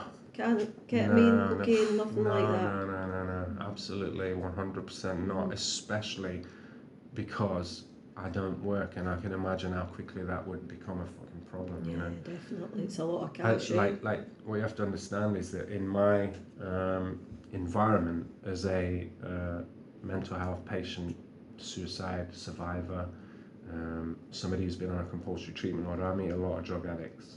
Most of my friends from in here that are friends out there are drug addicts. Street Valium, crack, heroin, all the psychedelics, just everything. You know. Any thoughts at the moment to harm yourself? No, not at all. Any thoughts to harm others? No, absolutely not. You've not got any thoughts to trap somebody's door? No, I said to those police, I said, look, I know your process, right? I said, I've been here before. You might say to me, oh, it's not a problem. I said to him, it is actually, because I've been in this situation trying to defend my sanity before, right? I know what it's like, I know the process, I know what you do. And I said, I believe that, you know, the police officer said, I have mental health training. And I said, I know you should. I said, because the thing is, if you're a police officer dealing with people who are drug addicts every day and in psychosis, like there was literally a guy in the police station. Yeah, you mentioned that. And if you see people who tell you like crazy stories about drug gangs that are harming my friend, right? I would imagine, and I'm not saying that this is the case with everybody, but I would imagine that it's easy to get conditioned to hear certain things and then associate that with a certain illness or whatever, if somebody's had mental illness before, which was one of the reasons why I said to monitor me. I don't want to go away on my own. Just monitor me, and then you know, right? And then I feel comfortable that you're there if I need you, if I have any problems, and like that, right? But I said to the police officer, I said, you keep saying don't get upset with me and stuff like that. I said, but I just came into a police station and waited for an hour and a half, right? Just to sit down and get you to write down the details of this situation so that you just can do something about it. Because when I tried to tell the police before, they said that there was no gang, and you guys thought I was delusional for saying it, right? And it's on my record, and my drugs were altered because of it. So where do you go, you know? Who do you speak to if you want to report a crime? In the first place they send you without even taking a single note is here. Can I ask what your expectations were when you went to the police station tonight? Just to alert them to this gang operating, carrying a pistol and regularly attending my friend's house, and he got from his grandma something like £4,000 inheritance. He spent nearly all of it. His mum nearly had a nervous breakdown. She's left the family and gone up north. The family's obliterated. So his dad and him live in that house, and his dad's scared to call the police. And in that house, and when I say this, I really hope that you don't go, he just said that must be bad, right? They're really rich, right? Which means that they go hunting or pigeon shooting. he told me that him and his dad actually barricaded themselves in the house with these 2 hunting shotguns when the gang came before. That's how scared they are. So I was pretty scared when I was in his house, and he was saying, I'm going to call him, I need the drugs. And when they came, he came running down the street saying, they're trying to kidnap me. And I believe his neighbours called the police. So when And the police, when was this? This was, I can't remember the exact date, but it'll be on my records. And did you witness this drug? Yeah, I was, because he said, come with me. I didn't want to go with him, right? He came up to me with a handful of shotgun shells and just went like that. And I went, get him the fuck out of my face, man. What are you talking about? So when he said, will you come with me? I was like, I don't want to go out there to meet them. I don't want them to see me or hear my name or anything. Like, it's your problem. Like, but I'm here for you, but I don't want to go. So he went up to the drug dealers. He's got a long drive with a big gate. The car pulls up like that. He goes up to them, and I was laid on the floor about 20 meters behind, just watching, because I thought if they grab him, because he said there's something wrong, and they're not communicating with me like they usually do. Usually they'd be straight here, now they're kind of leaving. Was there any chance they had the crack cocaine affecting his thinking and his but I didn't perception at that time? Yeah. Though, and he's telling you something That's a that's good point. maybe No, because this had been something that had been going on for a really long time, and I'd already been in contact with a man who knew CID. So trying to see if I could get this CID guy to get involved, but without the phone number or any details, there was nothing to report.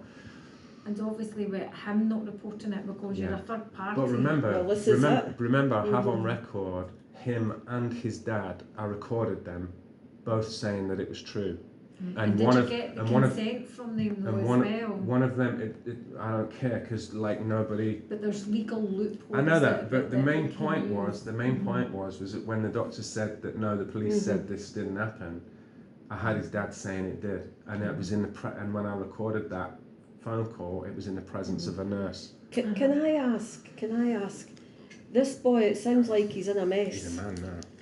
Yeah, He's in a mess with crack cocaine, and a lot of that's life choices that you and I aren't going to change. And I just wonder. But don't you think that, like, if you know something's happening and you know the address that it's happening and you've got witnesses and you know it's been going on for years, that simply telling the police might be a good idea?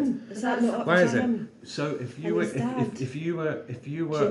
were buying drugs from pretty much, as far as most people say, the most dangerous group in the UK, the Albanian mafia, right?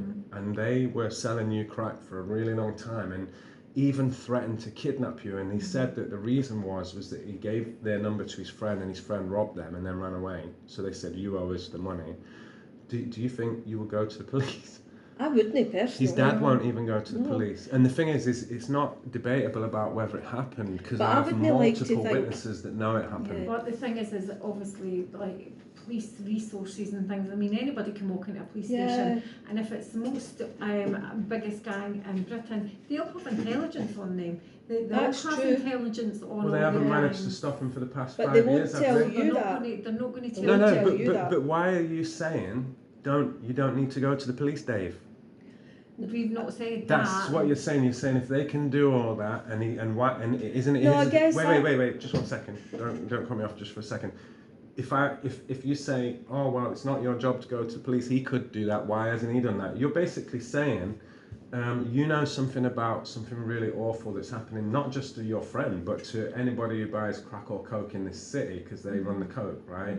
You're basically saying to me, oh, it's the vulnerable guy with OCD who's suicidal all the time, and he's just a complete mess, and his whole family's obliterated, and they're terrified of this gang.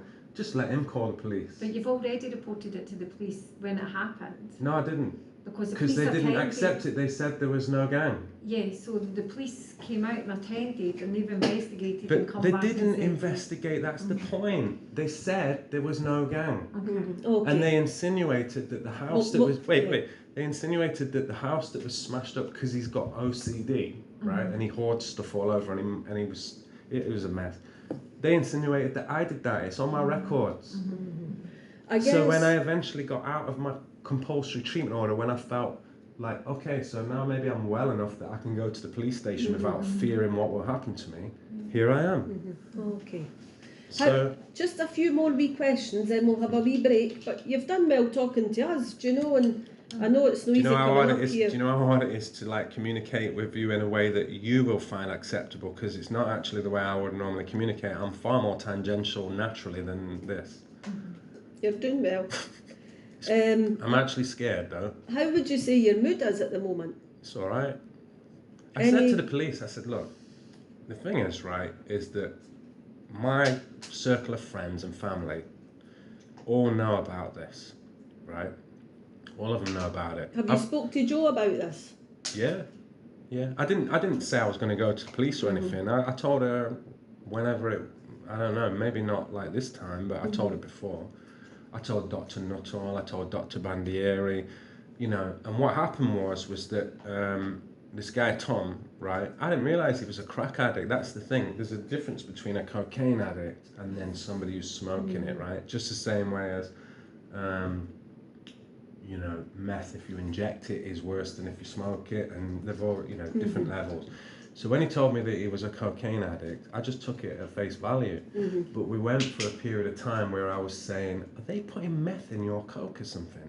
Because he was so paranoid that he believed all of the houses around where he lived were looking at him all the time. And I was like, that doesn't sound like he's just on coke to me. I thought they were mixing meth in to make it more addictive. But, so what happened was, when that incident happened, right, he was trying to contact me all the time, and I didn't have my phones, and he messaged me through Facebook, and one of the patients had a recorder, and he goes, put that down, and he phoned through Facebook, right? So that he phones, and I said, you told the police there was no gang, man. He'd been on crack for like 4 or 5 days. How they believed him, I don't know. And he's going, no, what it was. It turned out, my mum gets in touch with me. Oh, he rang her up. Because when I was in here before, what I did was I said, I don't want to speak to all my friends. So if I speak to you, Mum, will you just message these people and pass on what I pass on, so I don't have to keep speaking to people? She goes, cool. So he was in contact with her. So he rings her up and he's going, oh, you know, I don't know what's wrong with Dave. There's nothing like that. So all right then, I was mad at him. I contacted his dad. I got a nurse to sit right next to me. I said, listen to this. And the nurse sat there. I said, there was an incident, right? And his dad said, he was cagey, but his dad goes, yep, there was an incident, yep. Yes, it was Tom's fault, yep. If you'd like me to speak to the doctors, I will. And I thought, no way, man. All I need to know is that I've got you saying that it's real. Because I don't want to have multiple people speaking to the doctors and maybe saying the wrong thing and making it worse, right? So about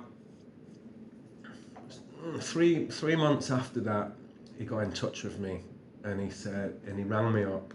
Actually, I was in here, and he rang me up on the ward phone, and he said, oh, Dave, I could hardly hear him, but he said, Dave, I'm really sorry, it's just, I was a crack addict, and then the penny dropped. That's why he was so extremely, and also what he was doing in the house was, I said, can I go upstairs and get a shower, because I'm sweaty and minging, and I'd just love to get a shower and put some fresh clothes on if you've got any. He wouldn't let me go upstairs. He kept going upstairs all the time on his own. He was going up there and smoking crack while I was there. So eventually he got in touch with me maybe about 6 months ago or something. I can't really remember. And he was like, I'm really sorry. Are you still my friend? I said, of course I'm your friend. I'll come see you. How are you doing? You all right? How are you dealing with your addiction? And then he just went off the radar. And because when he goes off the radar that much, like where he doesn't even check his message on Facebook, I was like, fuck, I hope he's not in worse problems or he's whatever. I didn't really care. I was like, it's important for me to go to the police, to get them to write down where he lives, what his dad's name is, what his name is, what happened, and just leave it. And then at least I've said, look, if you watch his house, and do find you him, feel know a bit what I mean? better now you've spoke to the police? Yeah, and I said to the police, I went tangential for a bit there, by the way, but I said to the police, I said, you don't understand. I said, like, I've lost everything, right? I nearly lost my life many times because of the suicidality of the drugs that they changed, right? I said, I don't have a job. I don't have a business. Yeah, I had a whole art space and everything I built myself. Anyway, I said to him, I don't have anything, right? So there's nothing left to lose. So you could put me in that hospital for 6 weeks and drug me, and maybe I'll have panic attacks and akaesthesia and all these horrible stuff when you change the drugs, right? And then I'll get out. And then I'll wait till my compulsory treatment order that they might put me on is over. And then I'll come back to the police station again. But this time I'll go to the press as well and I'll say, do you realise how hard it is to stop this gang? And do you think you would go to the press? Of course I would. If you've been to the police 4 or 5 times, right, then there's nowhere else left to go, is there? And when my records were all illegally accessed, while I was in this hospital, and it involved 150 nurses and it was in the newspapers, I rang the head of the hospital or whoever was dealing with it, and I said, I got this letter and I'm not happy about it because they got all my track records and I've only just like expressed my whole life to them to try and get free of like whatever, right? She said, go to the police. So I went, I thought, that's a bit weird. Why isn't she like dealing with the police for me? Like, I'm a patient and I've just had all my records illegally accessed and she's sending me off to the police on my own. The police said that they didn't know that it affected patients. I gave them a statement and I never heard from them again. I came in the hospital, I said, what happened to that guy that accessed all them nurses? Oh, he's kind of been dealt with. I said, what's his name? Oh, I can't tell you that. So eventually, what I'm saying about the police, about the press, right, is that I'm actually friendly with one of the reporters, and we've had experiences before where the and me were being harassed. The news were being harassed because they covered a story about me that wasn't supposed to go to the press.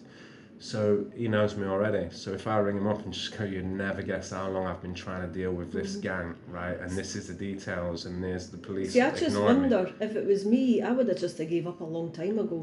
Yeah, but if you've been since he was 8 years old and he'd been to all your art exhibitions and films and everything with his family, but it's and life you loved choices. him, and you loved him. No, I'm sorry, right? But maybe you wouldn't give a shit in his life choices. But I actually care about not just him, but every other single person that is being exploited by that gang. But can you see... No, I'm sorry, you can't talk to me about morality, you can talk to me about mental health. What I'm trying to say is, though, can you see that, do you know, I can see you're passionate about this and you're wanting to help your friend, and I think... All I wanted to do is just report it and then go about my business. I totally get that, do you know, I totally get that. But can you see why it's making the police think, oh my goodness, this guy needs to go to the Royal Head? Because you seem very preoccupied with it. No, I don't.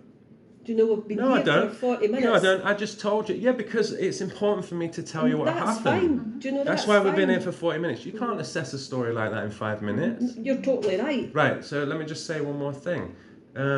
You say, oh, you're preoccupied with it. I told you earlier on, and maybe it's in your notes, that I thought about it today after my friend got in touch with me a few months ago.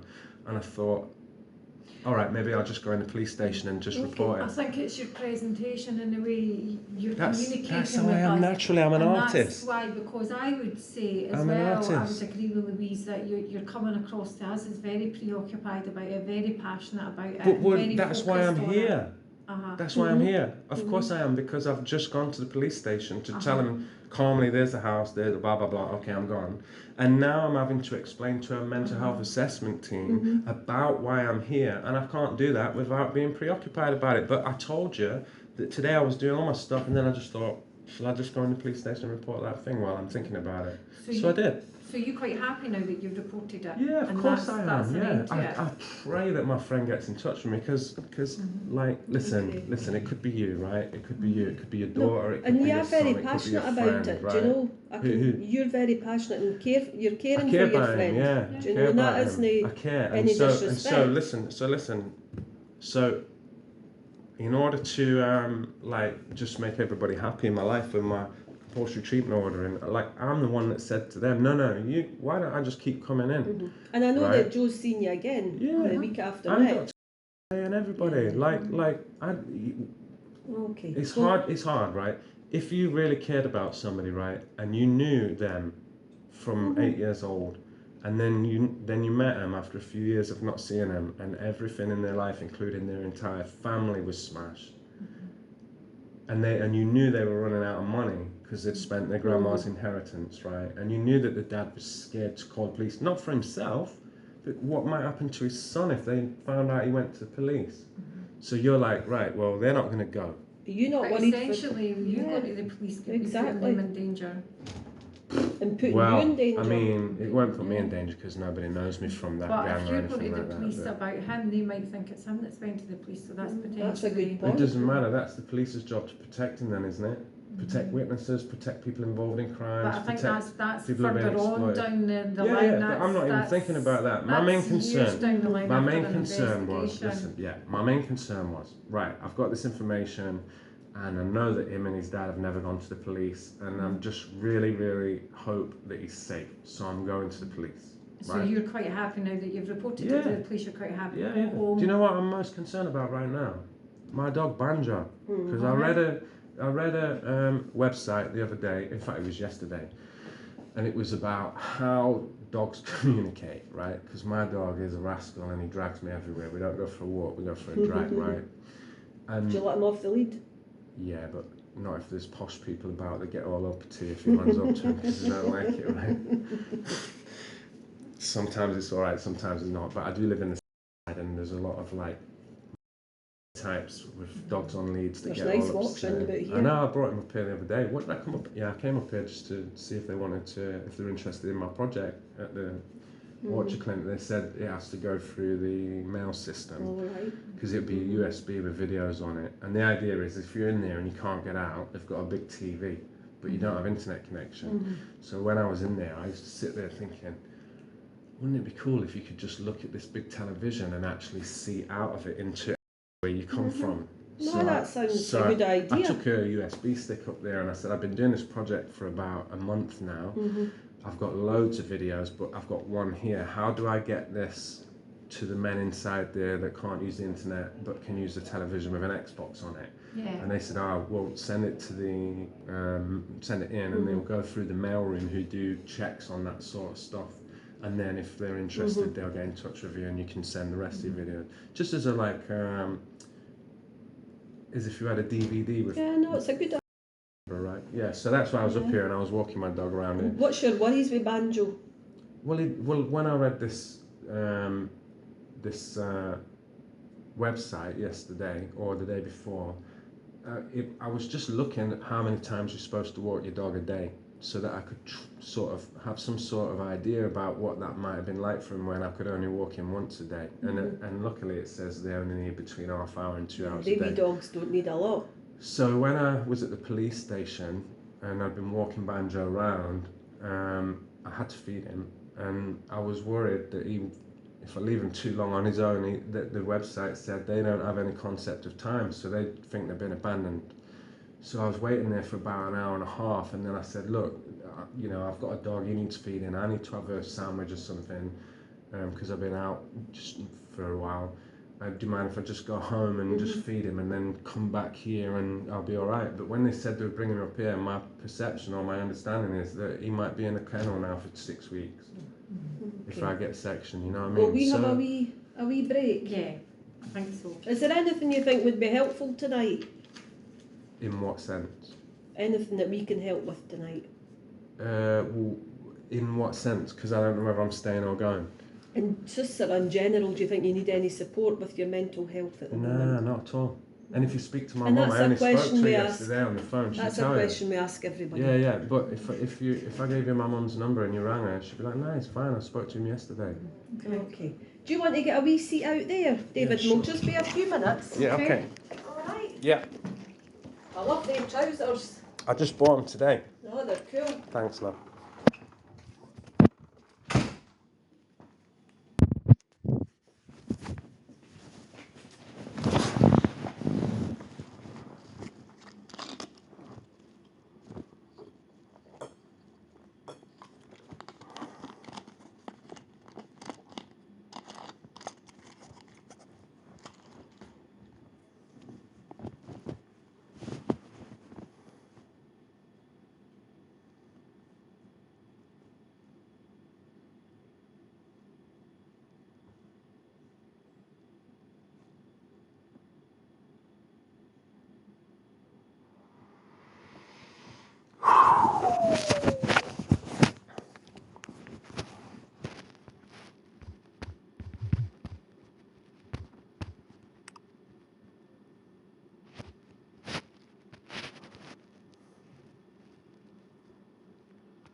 myself and Alex have had a wee chat, and we're happy for you to go home. Oh, thank fuck, man.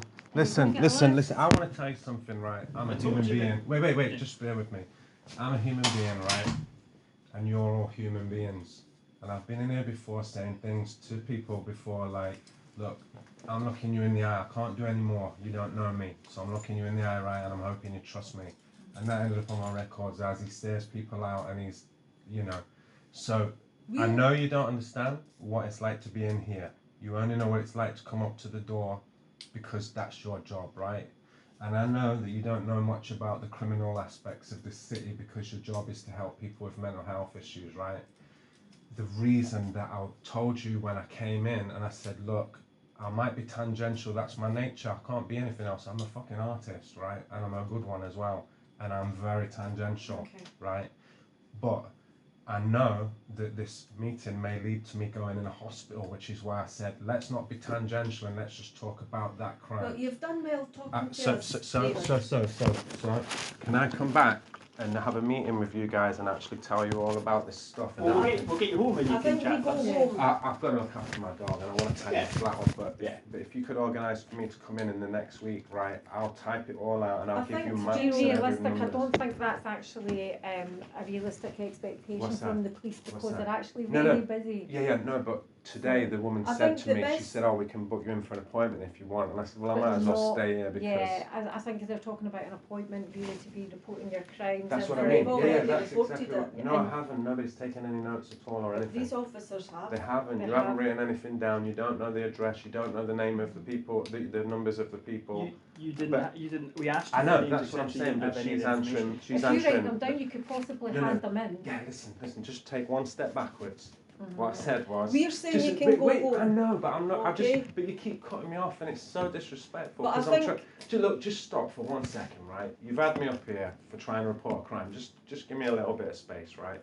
What I'm trying to say is, so now that we've been through this process, if I could come in tomorrow to the police station and make a statement and bring you a written account of what happened, where the guy lives and what his dad's number is, so you can ring his dad and say, listen, we know you're having problems, do you want to speak to the police now? If you can give Maybe us you could the do that. details tonight Yeah. to save you coming in tomorrow, we can Okay, check. yeah, I will do. And if you were to see, I know it's a horrible thing to say because he's my friend, but he can't defend himself. If you were to seize his phone and look at his text messages, you'd have that again sewn up like that. And that's all I ever wanted. Because it's not just him, it's everybody. in As I the said, city. we're happy to do further It was checks. nice That's to not a meet problem. you. I've never met you before. I don't usually do this, and normally people are a bit standoffish, especially No, with you've COVID, been- but let me give you a hug, darling. You've been fine. You've been, do you know. Thank you so much. And you too, guys, right? It's all right, I no know worries. Don't be worried about No, it's all right. masculinity or anything Just like watch that. the bits. Yeah, that's all right. Listen, And right? we'll let Joe know you've been up So like I here. said, underneath all that anxiety and stress is a respect, and I did say that you guys saved my life when I was hanging from a door and I nearly didn't make it. So David, there's no you know you hatred can for police. contact us as well. We're I'm here not 24 suicidal. hours. I didn't need to though. That's why I No, said. no, I know, what, but it's what I'm just trying to it's say good to is, know what that I'm trying we're to say here. is, listen. I'll say this and then I'm gone. When I was in Yeah, the police, Banjo's waiting. I know. When I was in the police station, right, in the St Leonards after I attacked the right, which I could tell you all about in a Tell nice me that essay. another That'd be day. Yeah, enough time. But listen, interesting. listen. Just listen. Wait, please. Just let's have a little bit of respect. I came here and now I want to tell you this, and I want you to recognise it. We're worried about Banjo as well. No, that's you're the not. thing. You've got stuff to do. No, Listen, hey, we've got wait. notes. Let me just tell you then, because it was between me and you that we had the situation with me shouting, right? That's all right. When I was in your police station, right, I sat there for a day and a half and I heard people screaming, fuck the police, the pigs, the motherfuckers and all that, right? And I didn't feel like that because I felt safe, right? Because I just needed to calm down. So your police officers came to me and said, thank you for treating us with respect and all that. And they saved my life. So when I say, like, this isn't about me trying to get the police. This is about, I've worked in the army and I know what it's like when you have rogue soldiers undermining the team. So I don't want people to say you can't go to the police because they never do anything. Because I know that you'd be pissed off if somebody like Wayne Couzens was in your station, right? You want to deal with the people that don't seem to be able to get shit done. Right, we'll Right, let I you think go. we'll end on that note. Thank you so much. You going to give me a lift home? Yeah, of course. Thank you so much. What's your name? Take care. PC Laughlin. What, what's your name? PC Laughlin. Just give me my name's Dave. What's your name? Yeah, I know what your name is. Do you want to just give me your initial then and I'll call you that? It's alright. So, wait, have I got everything? We didn't take anything from you, so. How you doing, my friend? You alright? You know, they said to me every time I've been in this hospital, you're too friendly with people, you'll never see them again. Do you know that most of my friends now are people like soldiers who got shot in the head and have brain damage? I've got one friend who is an addict to street Valium because it's the only thing that stops the pain in his nerves. Right. Like, so when I see these people, that's why I give the guy in your station 20 quid. Because I recognised him and I could tell he was psychotic and I knew he was coming here and I knew when he got here he wouldn't have any fags. So that's what I did. So I'm actually very orderly thinking. No problems, mate. But I'm a little bit... We'll give you a wee lift home. I'm a little bit wavy, if you know what I mean. Yeah. Cool. Yeah. Friendly is a good thing.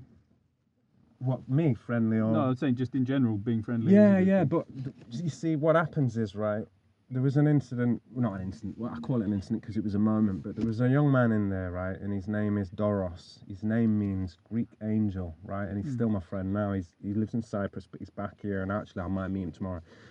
He came up to me, and it's... So I'm not trying to interrupt you. No, Just I get know. to put your seatbelt on. Yeah, sure. He came up to me, and he said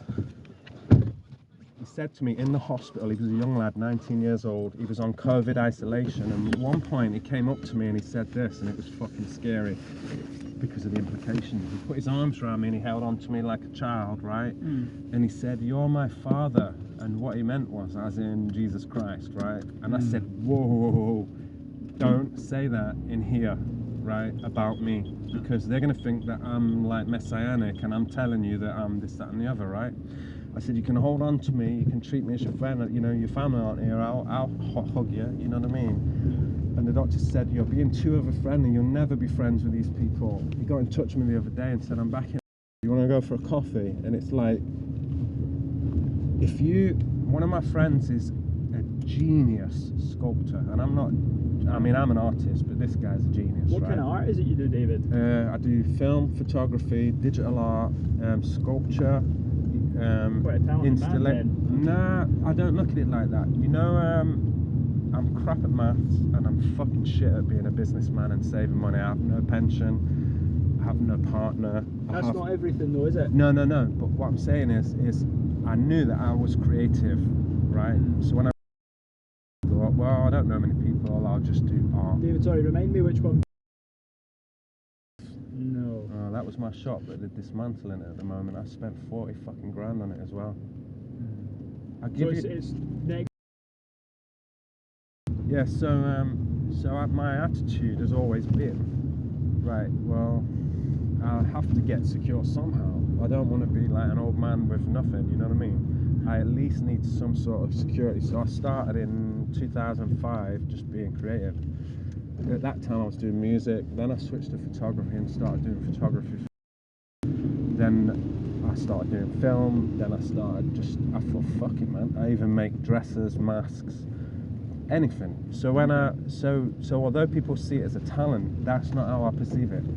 I'm an ex-soldier, so I perceive it as a group of skills that are easily learned, and it's only your own perception of art that makes you think you're not an artist.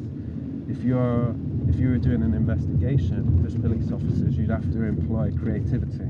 If you were a scientist, you'd have to be creative. If you were an engineer, you'd have to be creative. But most people don't view it that way. So because I'd been in the army, I didn't view it like some mysterious art. I just viewed it like, well, it's not much different than if I'm decorating my house, you know. And over the years, I just had the opportunity to do more and more and more. So when I lost my business, I was devastated because I spent 40 grand and my mum gave me that from her house selling, you know, Right. like in her retirement age. Uh-huh. So when I lost my business, I was fucking devastated, and now it's all getting dismantled. But what I realised was, what I really enjoyed about it was the principle of how I built it and what it was for, because it was free stuff for the community, and I was paying for it by cutting it, like the rent.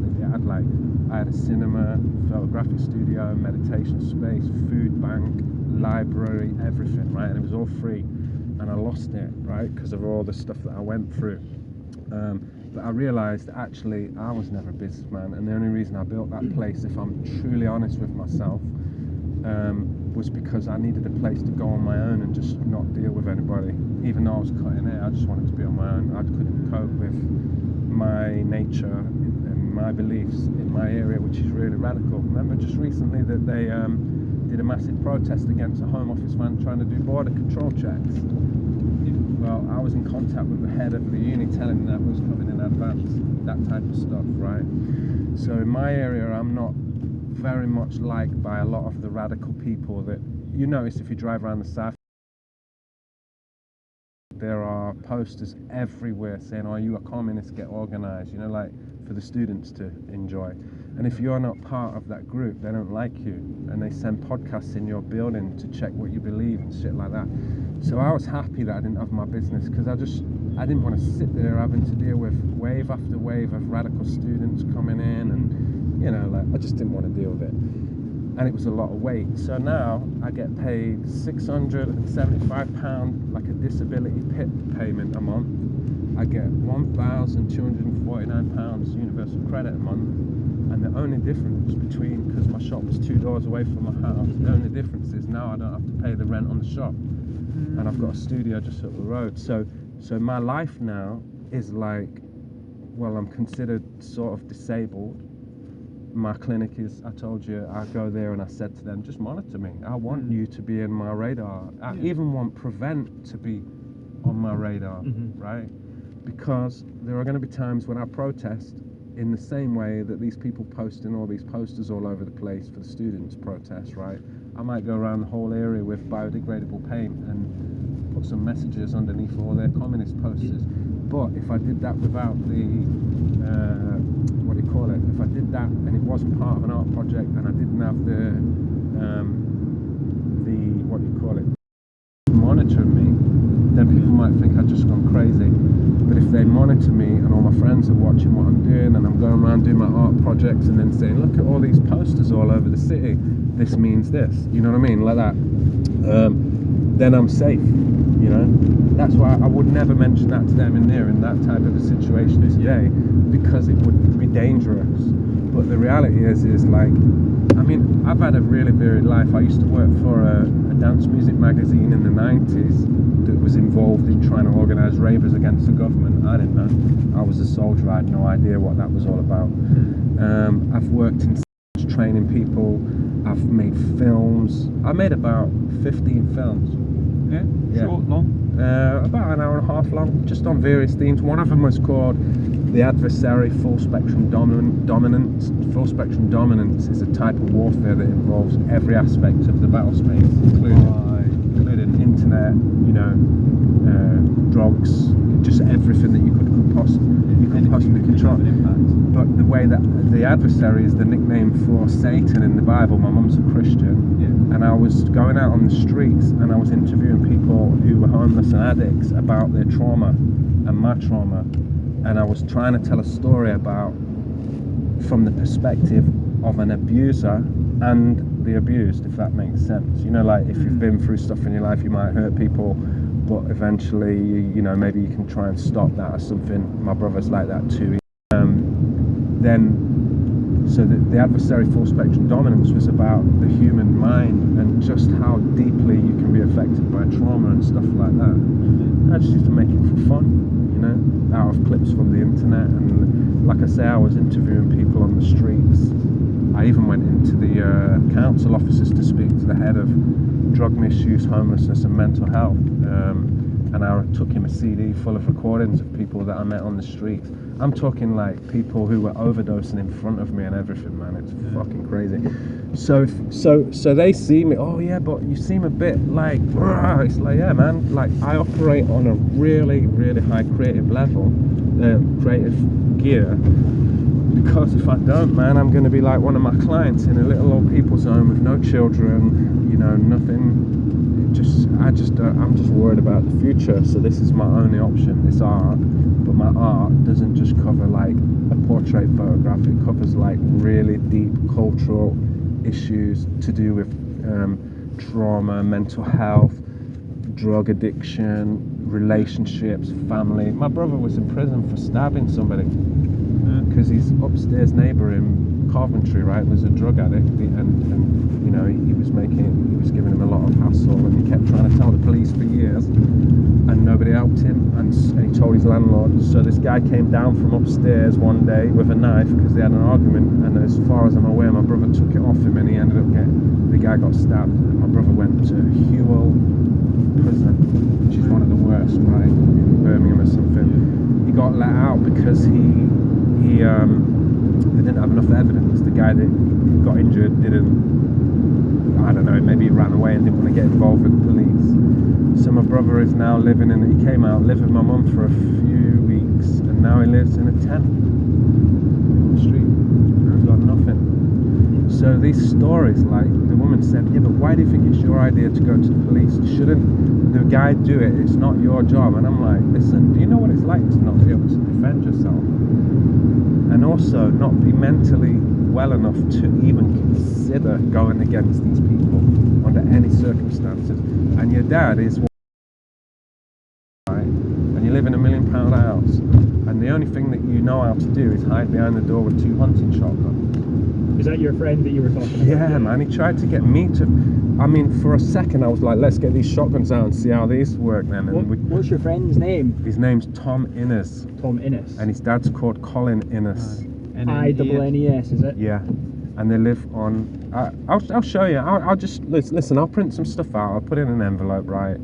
I've got your numbers and everything, and I'll mark it for your attention, and you just take it, man, and do whatever you can do. And if you can't do anything, fair enough. But I reckon you can. Well, I can certainly do some checks on the name Tom Innes and see what comes up. Yeah.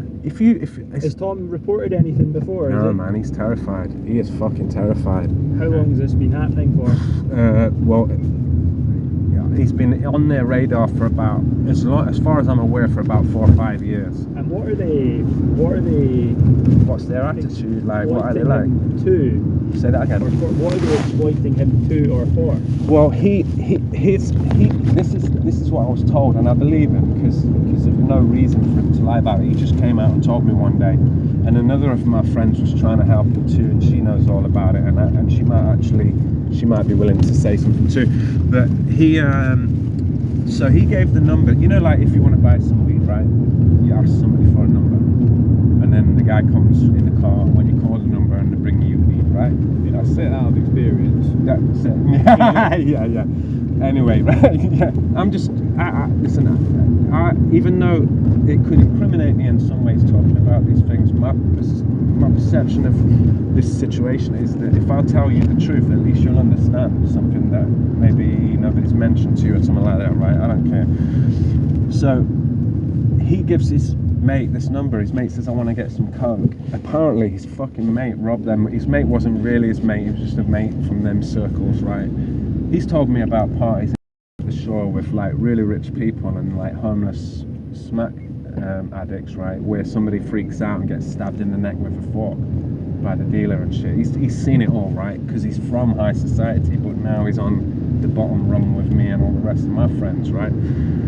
So his friend takes this number, robs the fucking Albanian gang with and I'm an ex-soldier, so I said to the police when I was in your station, I don't like people coming from other countries, right, taking over the drug market and saying you can't fuck with the Albanians.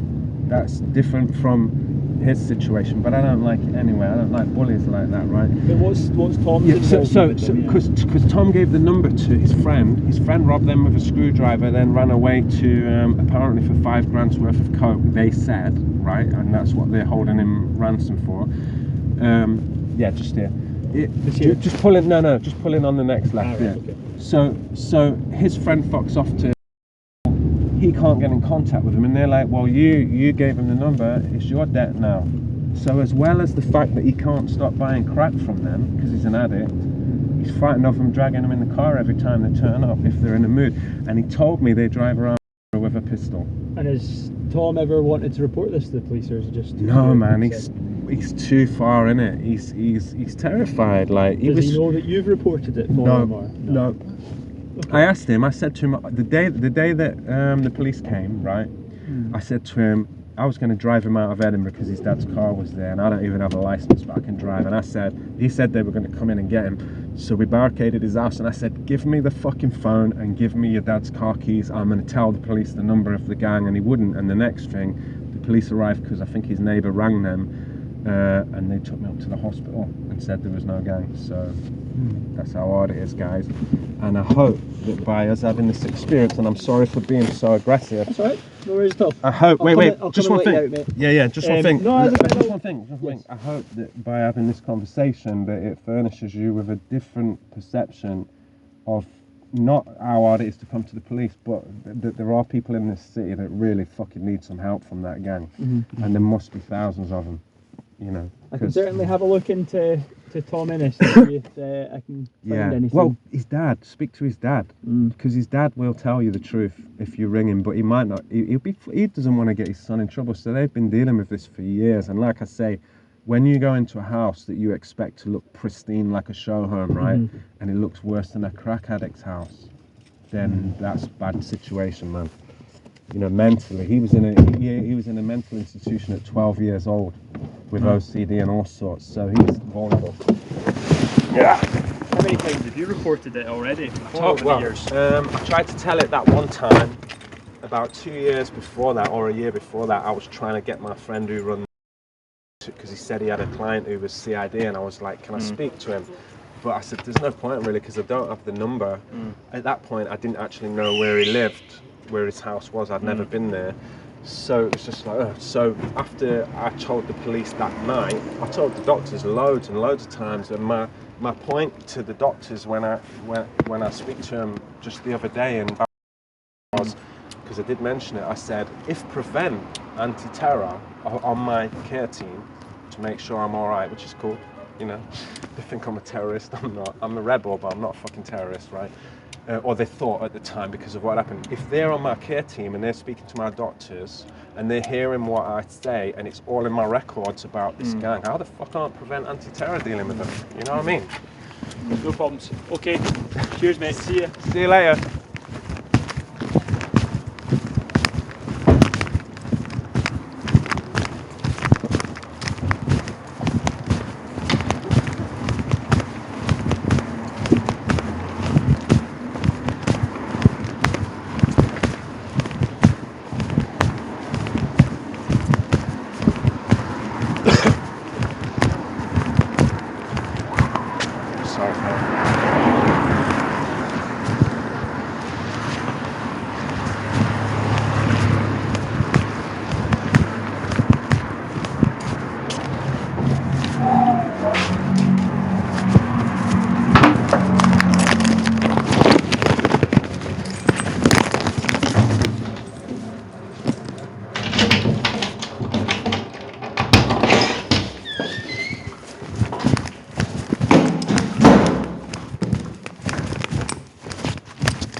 Hello, baby. I'm sorry, baby. I'm sorry. Oh, how are you, Banjo? Up. This way, buddy. Come here. Up. Banjo, up. Hey. Banjo, come. Come here, baby. Oh, am I ever glad to see you? Hello. What's this? Hey, what's this? What's this, Banjo? What's this? You want some of this? Come here. Up. Come here. Up. Good boy. You want some of that? Give me a kiss. Hello, baby. Hello.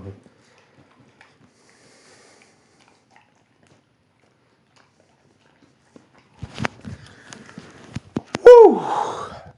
How the fuck we got through that, Banjo, I do not know. But thank fuck I recorded everything so that people understand what it's like